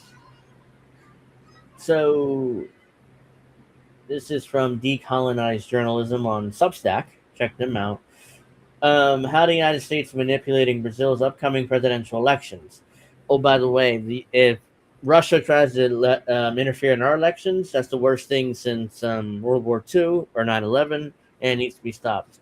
The U.S. interferes in elections in Latin America. It's standard Tuesday. It's a standard Tuesday. Brazilian President Lula da Silva recently issued public warnings about the United States meddling in Brazil's upcoming presidential elections. The allegations are not unwarranted and stems from recent U.S. moves to install a Trump-friendly government.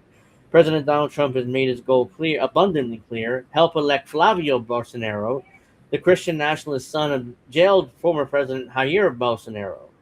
So another Bolsonaro is going to take power, most likely, who was convicted of attempting a January 6th style coup in 2022. To assist Trump efforts in manipulating the Brazilian presidential election, the administration has released widespread disinformation as described in leaked Honduras-Gate text messages exposing the plan to manipulate several elections in Latin America, alongside a wave of tactics targeting Brazil's economy, including and not limited to excessive tariffs. The United States has created a situation so tense that the Brazilian authorities and the Supreme Court took steps to block certain U.S. envoys from visiting Jair Bolsonaro in prison, citing risk of electoral interference. Additionally, Brazil's Ministry of Foreign Affairs recalled its ambassador from Argentina after Argentine President Javier Milei was also named in Honduras Gate text messages, referred to De Silva as a thief and a delinquent. The guy who was crying after kissing the Israel wall. The wall, yeah.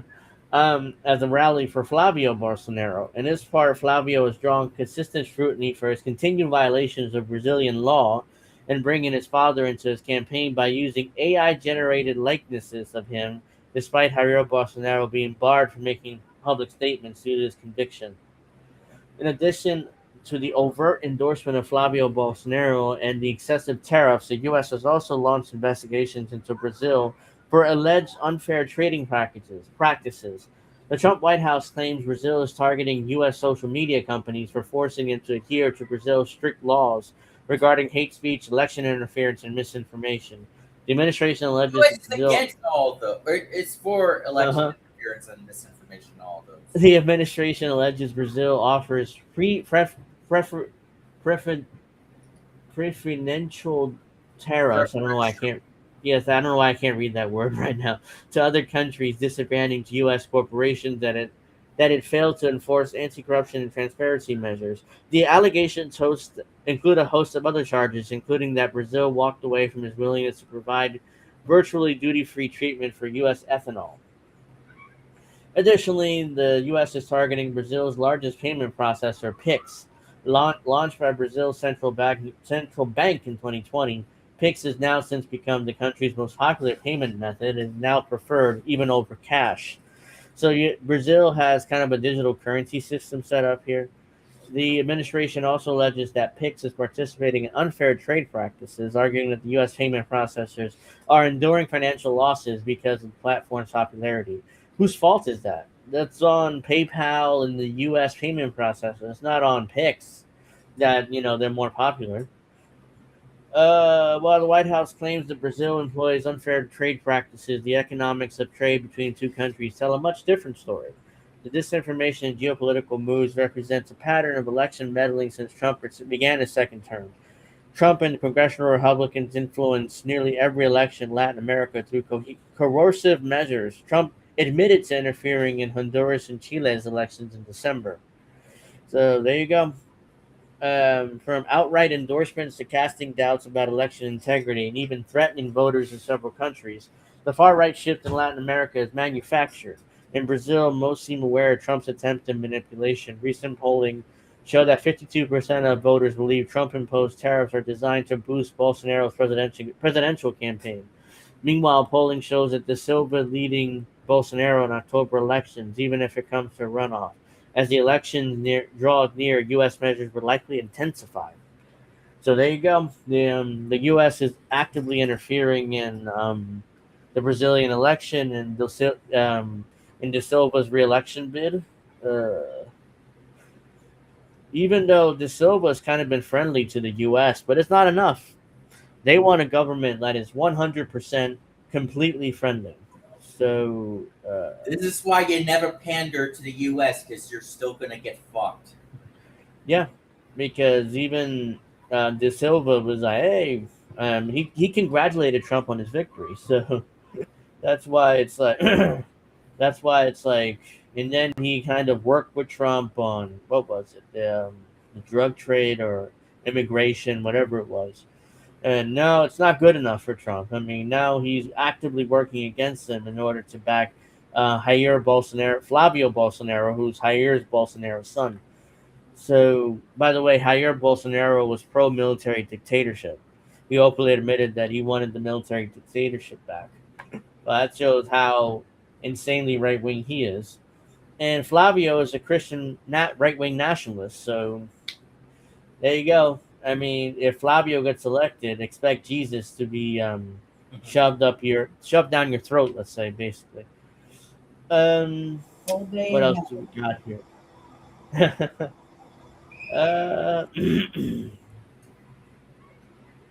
Let's see here. We got. Whoops, that's not right.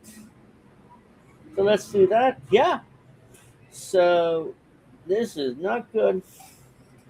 So we got brain controlling tech. We got more bombings in Iran. We got this from the Israel's National News Service. I don't know why I did that. Look at this. Israel National News. Trump orders fresh attack on Iranian targets. This is, I think, from today. Hold on. I assume this is from today. Wall Street Journal reports Trump has ordered a fresh attack on Iran that could begin as soon as this weekend. CBS News reports that U.S. and Israel are preparing a campaign against Iranian energy infrastructure. So let's bomb nuclear power plants or electrical grids in general. That's what power infrastructure means. U.S. President Donald Trump has ordered a fresh attack on Iran that should begin this weekend, would last a few days. The goal of the strike is getting Tehran to surrender. Yeah, but they haven't surrendered. And you've been attacking them for nearly 6 months to a year, and they still haven't surrendered. The goal of the report came on the heels of a report in CBS News, which stated that the United States and Israel are coordinating plans to carry out one of the most severe aerial bombardments to date, focusing on key Iranian energy infrastructure targets. Multiple sources who spoke to CBS indicated that the military campaign could commence over the weekend. Discussions have taken place regarding wrapping up operations before global financial markets open on Monday. So very conveniently, they're going to attack Iran over the weekend. So by Monday, it doesn't affect the stock market. There you go. They're going to wrap up attacks by Sunday. And by Monday, it's like, what? We didn't do anything. He keeps saying that shit every time. It never happens. Yeah, so it's like... So definitely, they want to end these attacks before Monday so it doesn't affect the stock market. Let's see. U.S. sources indicated that Israeli officials have been notified and are actively coordinating with American forces. However, President Donald Trump has not yet issued the final execution order to initiate the offensive. The spokesman for the Israeli government declined to comment on the matter. If launched, the joint strikes would mark Israel's return to active combat operations following a temporary halt under a U.S. brokered ceasefire. Iran has refrained from striking Israel directly since the breakdown of that memorandum of understanding and the subsequent resumption of U.S. combat actions in early July. The proposed strikes were reviewed during a Friday cabinet meeting convened by President Trump at Camp David. That wasn't at the Camp David meeting where Trump was allegedly falling asleep again. I mean, I saw pictures of that. So, CBS News reported, according to sources briefed on the meeting, several political aides inside the White House expressed firm opposition to the plan. So, some in the White House are even against it. Like, what the fuck are we doing? I think what you're thinking about with Camp David was when what happened with Joe Biden when he was practicing before the debate with Trump. Yeah, something happened at Camp David, which was like ridiculous. But in comments made to reporters while in the room, Trump signaled a hardline approach, saying, "We will be hitting them very hard. At some point, they are going to say, we just can't take it anymore." I don't think that's going to happen. I mean, if Trump really thinks that, he's deluded.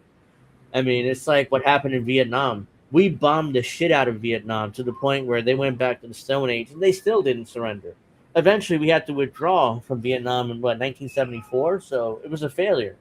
So what makes you think bombing Iran is going to work? I mean, you may bomb them in smithereens, but they're not just going to surrender. When asked about the possibility of re-engaging in diplomatic talks, the president added, "I think we just want to win."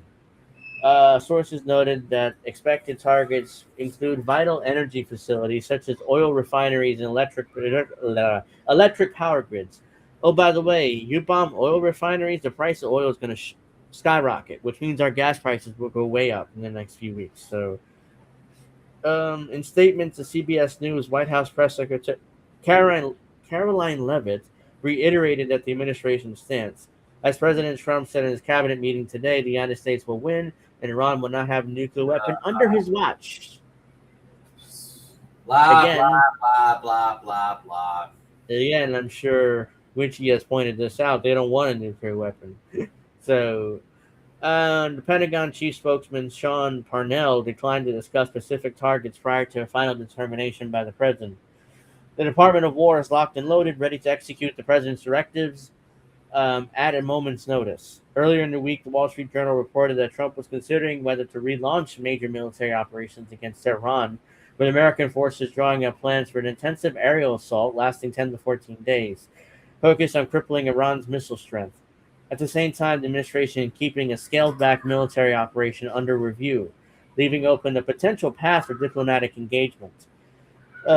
Trump stated before the Wall Street Journal report that the U.S. would strike Iran very hard after Iran attacked U.S. bases in Jordan. We are going to hit them very hard. I can say that because there are very little they can do about it, he told reporters at the Oval Office. So he's like, yeah, they can't do much about it, so we're going to keep attacking them. And they can't stop us. We're going to be hitting them very hard because it is our turn to hit them. It's like he thinks it's Risk, that board game. I attack you, and now it's my turn to attack you. He thinks like it's like Risk. It's like that's not how this works. It's the real world.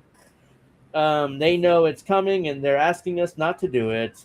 They are shooting last night. We had 5 rockets shot going 8,500 miles per hour, and all 5 rockets were knocked down to the ground, but they nevertheless took a shot, so it's our turn, Trump said. It's like he's playing Risk. Again, it's like, you attack me, now I get to attack me. Yeah, it's like he thinks he's playing Risk. It's like, it's completely ridiculous. Steph, you still there, by the way? Yeah. Oh, yeah. I was wondering what was going on. Well, you can jump in wherever you want, though. So, the military options followed discussions earlier this week between Trump and Prime Minister Benjamin Netanyahu. During those talks, he outlined 3 distinct military courses of action, including targeted strikes on overland resupply routes, according to a senior Israeli official. Netanyahu also held separate discussions with Defense Secretary Pete Hegseth.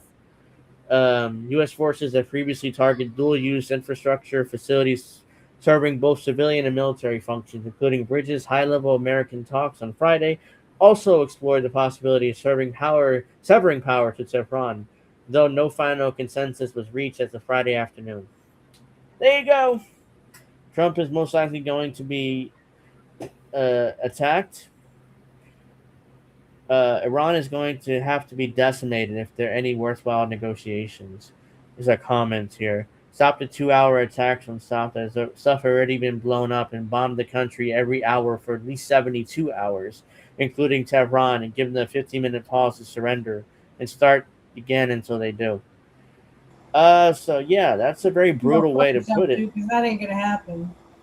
Yeah, so basically bomb the shit out of them every hour on the hour until they surrender.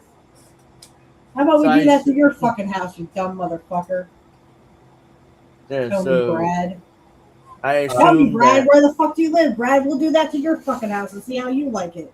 Angel, Yes, I just sent you another link if you want to look at it. What is this? Okay, yeah, hold on. Oh, so fucking stupid. this is from Fox. It looks like. Hold on. Yeah, he does have his email there. I noticed that. So it's like, Mike Tyson knows pigeons don't lay eggs, do they? Right? And the guest says they actually do. Like this guy, who is this dumbass who works for Fox? With boxing legend Mike Tyson, Matt Dubois joins me now. Hey, Matt, does Mike Tyson know that pigeons don't lay eggs, right? Well, actually, they do, but just not the chicken eggs that we want. That was a great with boxing. I didn't know that. Or Fox News, of course they don't know this. They're all a bunch of rich fucks who sit around diddling kids. So there you go. The All host that is all they know about pigeons are clay pigeons. whoever this guy is replacing Will Kane. This is his show, the Will Kane show. So he must be on vacation, Will Kane. So Wow, this guy, he's already a disaster. yeah, he's subbing for him, I guess, and it's like, whoops. I mean, I didn't know pigeons could lay eggs. I only do what the clay pigeons saw. Let's see. Suck a dick, Brad, and suck a dick, Fox News. Fuck News, that's what I call them. Fuck News. So let's get to And by this. the way, GTA's parody of Fox News is Weasel News. Yeah, in GTA 5 you can. So let me just do that. So this is how U.S. pressure has shattered Cuba's healthcare. By the way, I had the story from yesterday, and I was like, Jesus Christ, they are really destroying this country. I mean, I saw a video talking about how Cuba barely has 3 hours of the people have barely 3 hours of electricity every day, out of 24 hours. Rubio doesn't care about Cuba. No. Rubio is the one behind this policy. Trump is just letting Rubio do whatever he wants. Yeah. So Trump is letting Rubio do what his dream of getting rid of the communists in Cuba. Used to be a point of pride at William Soledad Pediatric Hospital in Havana. More than 90% of newborns who needed neonatal surgery survived the procedures. In recent months, Alois Fernandez headed the hospital surgical unit and anesthesiology department, has witnessed an alarming decline. Now that figure has plummeted. In the first half of the year, we have seen very high mortality among newborns needing surgery, with more than half of the cases resulting in death. Fernandez is among a growing number of doctors and patients in Cuba, expressing alarm over deteriorating healthcare conditions across the island. By the way, Cuba is the foremost. They make more doctors than any other country in the world. I mean, they send their doctors to regions that had earthquakes and natural disasters because they have more doctors they know what to do with. So, yeah, the communists are doing something right there. Fernandez, I already read all that. 6 months ago, on January 29th, U.S. President Donald Trump announced a fuel blockade against Cuba, threatening any country that exports fuel to the island with punishing tariffs. Unless they're Russia, and then they can get away with it. Remember that incident when the Russians sent oil and the U.S. let them do it. So it's like, unless it's Russia and that one time, then it's fine. The aim was to weaken Cuba's government, which Trump labeled a national security threat. Only one foreign oil tanker has reached Cuba in the month since. Well, it's Russia's oil tanker. The result has been nearly daily blackouts that last 20 hours, as well as shortages of essential items. The pressure has exacerbated strains on Cuba's healthcare system, once considered the flagship's achievement of the country's 1959 revolution. What? Flatulence? I'll be right back, okay? I gotta call my son. I'm sorry. Oh, that's fine. Although healthcare in Cuba remains free, public and universal experts say its reach and quality has diminished significantly. That is translated into a cost of human lives. Fernandez has seen the toll of political conflict firsthand in his young patients. Children are least to blame because children certainly no ideology, nor did they ask to be born in a communist country, quote unquote. Communism. For Fernandez, the most distressing part has been how avoidable some deaths have been. Let's see. So we got the Mad TV segment when Charles Barkley hates Kim Jong-il or whatever the name is. That's what I'd be like today with the Republicans, like communism. I hate communism. Yeah, they all like. It's like every time you say communism, it's like, oops, hold on. Communist detected on American soil. Lethal force engaged. Well, that's American soil, not Cuba. But basically, every time somebody says communist, I think of that. Yeah. Many did not occur as a result of surgical complications, but rather from infections driven by diminished hygiene standards, malnutrition, and limited availability of antibiotics. In the past, Fernandez explained patients were added to a waiting list for procedures based on their medical condition and the date for arrival for treatment. Names rarely stayed on a list longer than a month.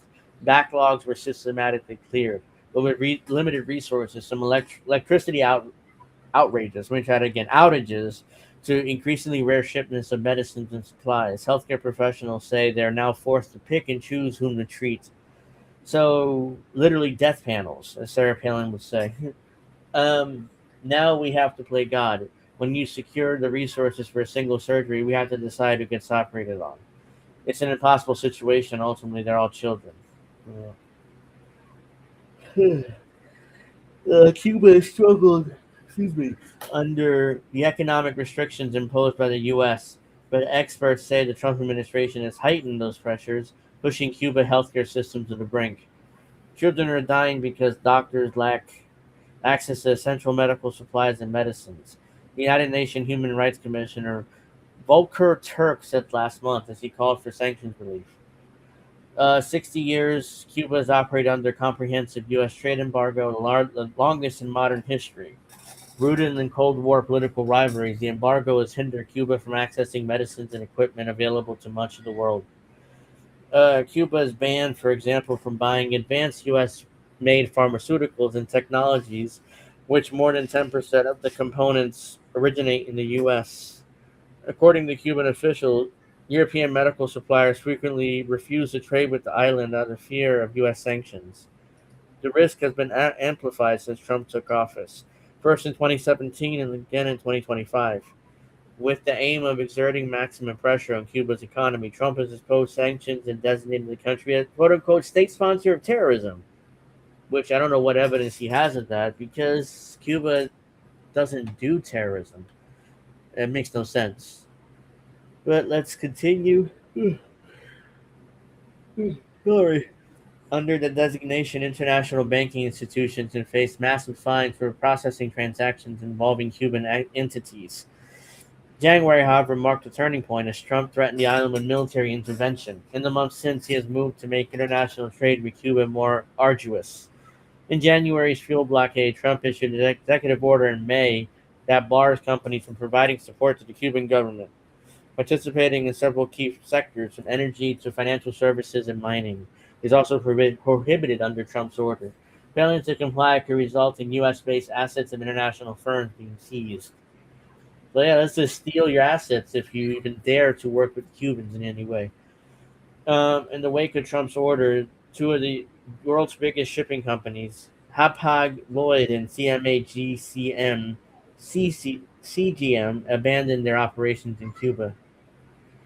So yeah, this goes on. I mean, this is just beyond outrageous.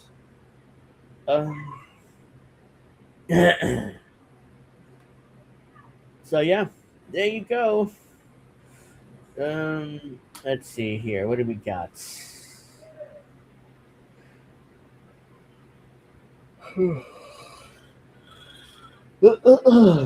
Sorry.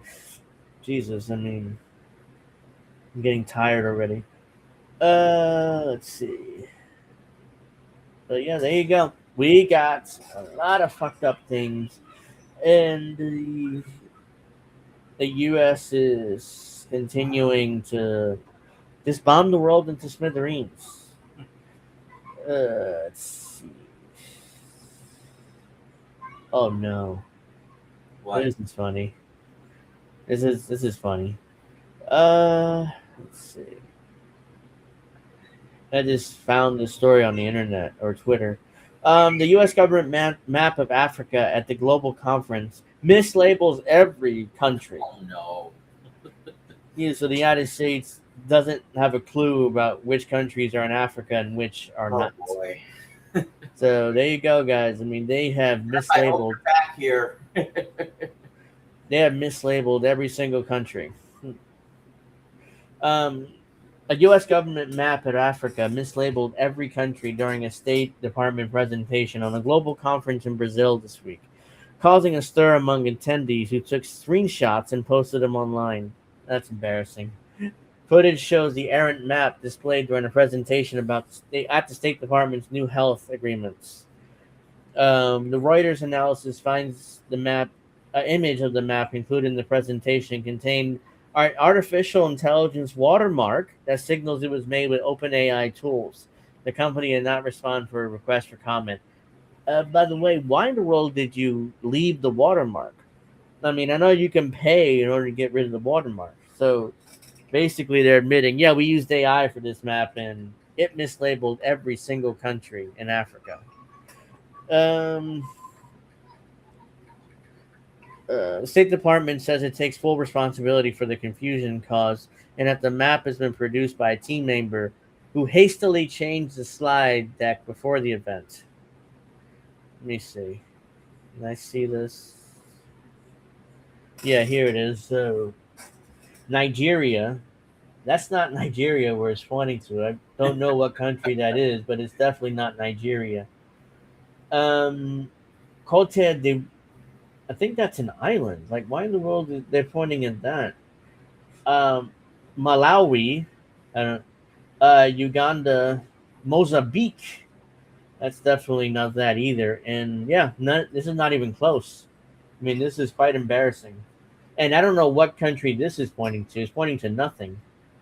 It's like, hold on, this one. What is it pointing to? It's supposed to be pointing over here somewhere. I don't even know what country that's supposed to be pointing to. I mean, this is obviously AI.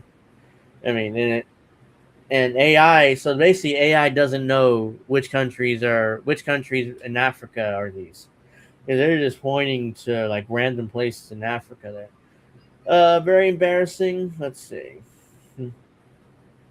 The map showed Nigeria, where the U.S. currently has several hundred troops deployed, as landlocked in the Saharan desert, which is not true. Mozambique, which is in southeastern Africa, was relocated to the Horn of Africa, while Ivory Coast in West Africa was placed on the other side of the continent.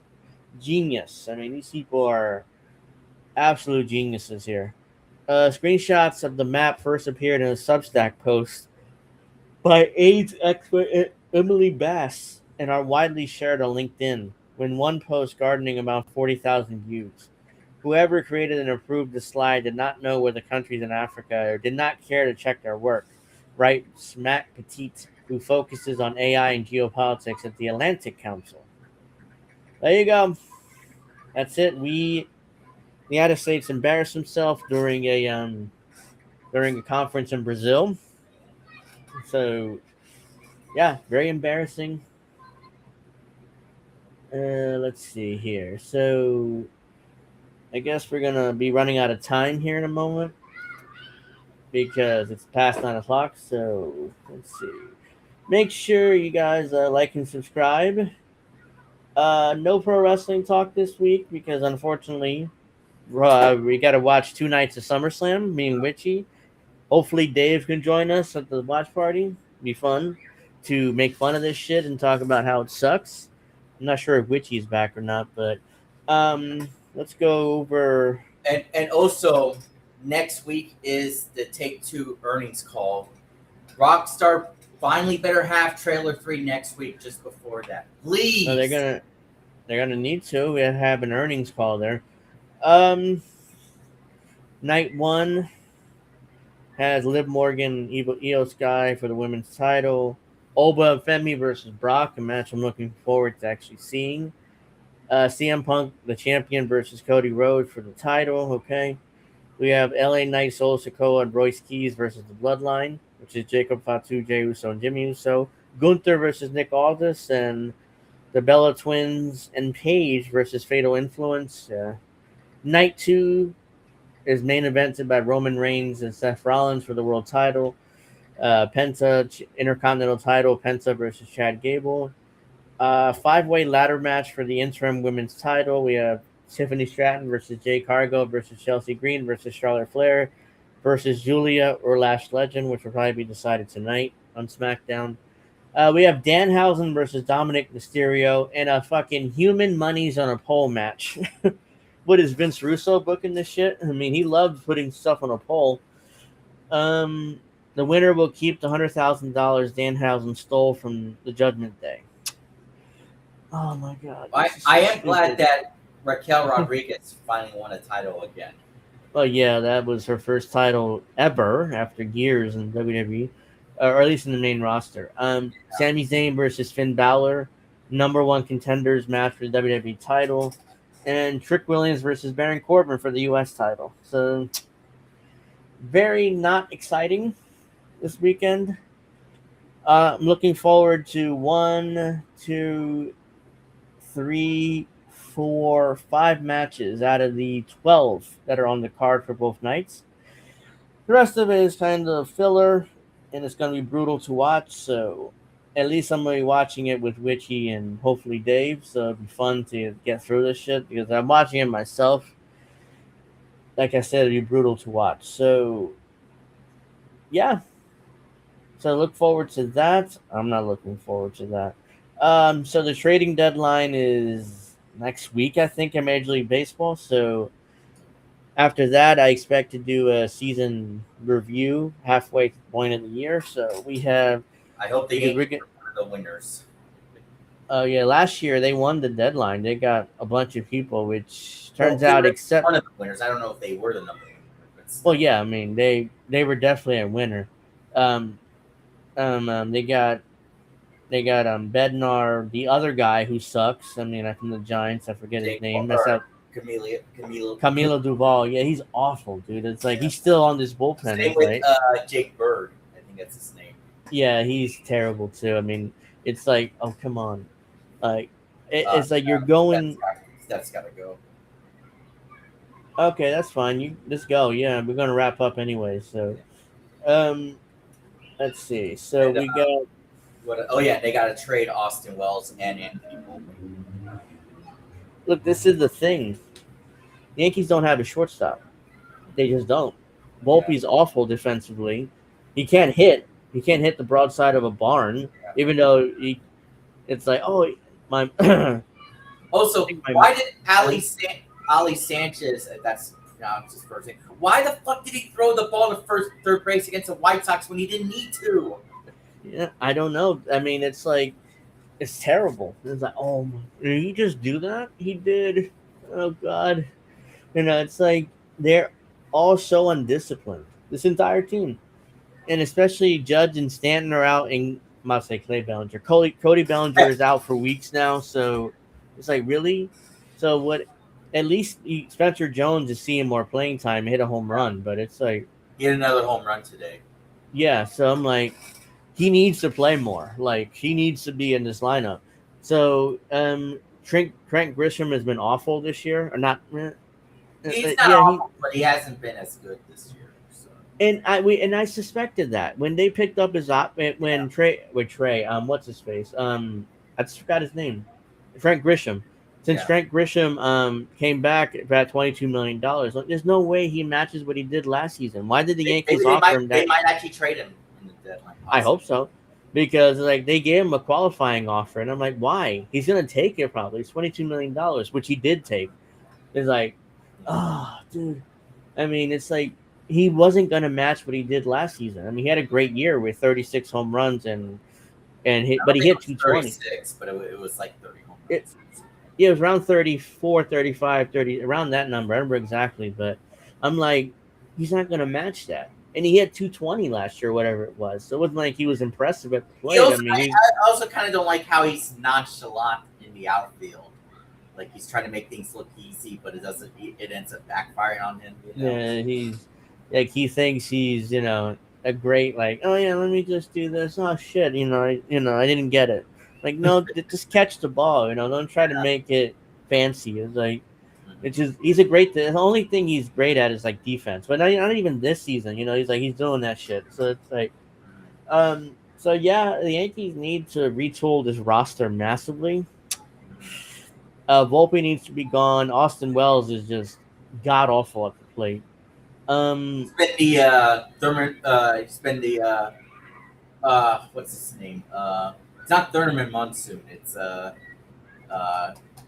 Monsoon's last name, but it's a different first name. But I forget. Yeah, I don't. Maybe it is Thurman Monsoon. Maybe it's not Gorilla Monsoon. Thurman Monsoon. Yeah, he's a Thurman Monsoon ripoff. You know, what he tried to mustache. Yeah, with that mustache. Yeah, Thurman Munson you were referring to.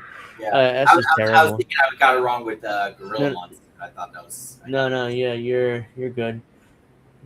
So yeah, we're gonna do that full preview or review. I mean, after the trading deadline, which is I think August 2nd this year.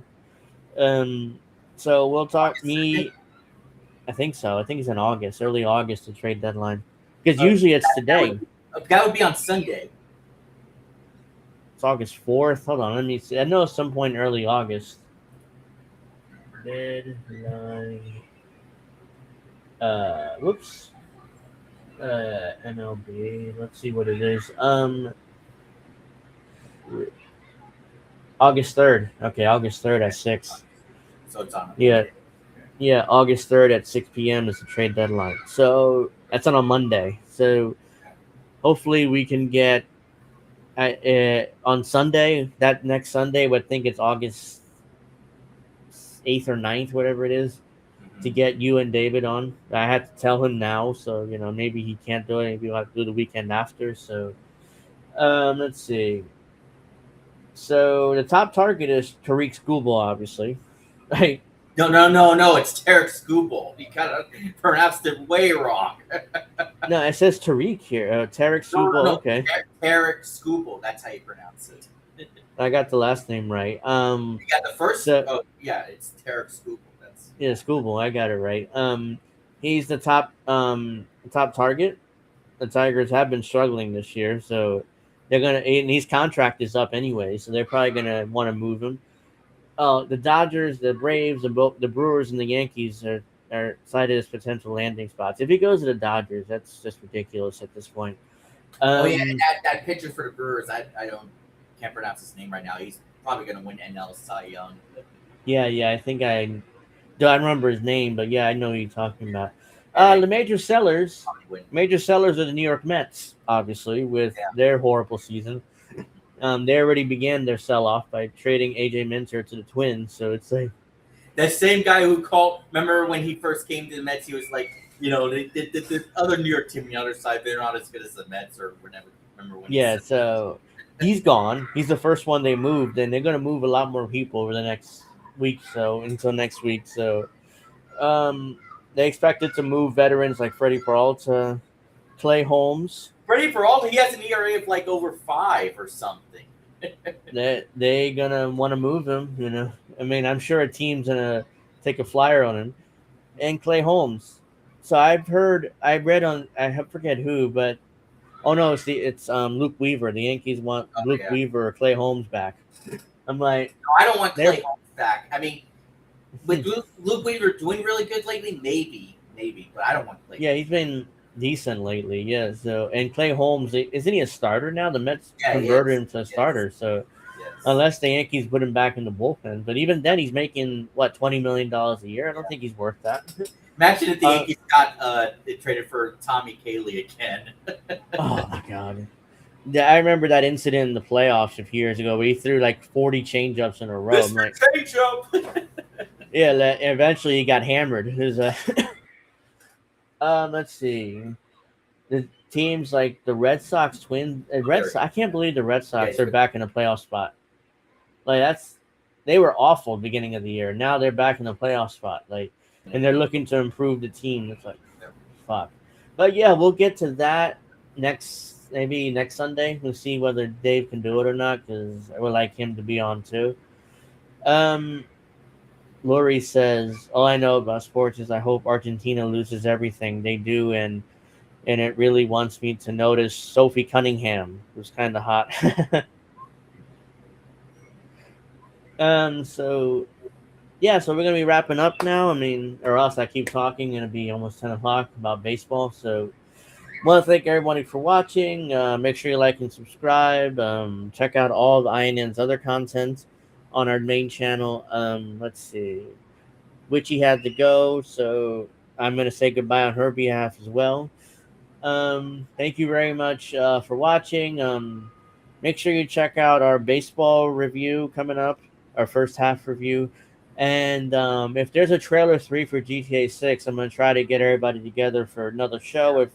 not, which is concerning me. There's no gameplay trailer yet, even though the game's coming out. Gameplay, they always release it like a couple months before the release, or 2 months before the release. Yeah, so hopefully that does come out because I'm getting a little concerned about. We've been waiting for. Like, Yeah. So it's almost been 3 years now. We've only gotten 2 trailers, which is very disappointing. yeah, it's bizarre their way they're promoting this game. Yeah, I would figure they would put out a couple more trailers right now. Strauss Zelnick said that during the summer the marketing's going to really ramp up, but we've only gotten the pre-orders and the screenshots. You know, and that's bullshit. Their marketing is it's August, or tomorrow's August 1st, and they haven't done anything to market this game. So except for putting pre-orders up for ordering. So it's like, you haven't done anything, dude. We're in August, so the summer's almost over. So actually, we're July 31st, but I'm just rounding up.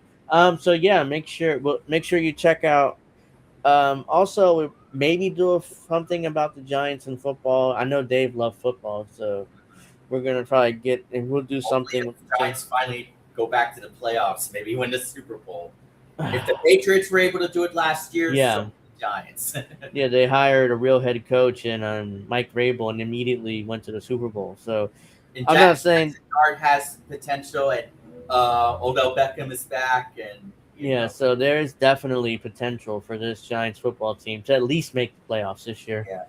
Even they say they don't get back to the Super Bowl, but at least make the playoffs and be consistent. Yeah. Like I remember like people were complaining about Harbaugh, like, oh well, his teams only make the playoffs, but they don't win. I'm like, dude. If I'm a Giants fan, I'll take a playoff appearance every year. Like, I don't care, just get into the playoffs and be competent for once, So that's why I love the Harbaugh hiring. So, yeah, we'll get to that. I don't want to keep talking football or else it's like, oh, shit, it's almost 10 o'clock. So, yeah, we'll go do that. We'll probably do something with the new NBA season coming up with the Knicks, So check that out. Check that all out on Ian's other channel, The Ocho, and my personal channel. Subscribe to that as well. The links are down there. Want to thank everybody for watching. Like and subscribe. Have a nice rest of your weekend. We'll see you Friday for Angel in the afternoon, or Angel in the afternoon. Angel and Friends, and peace out.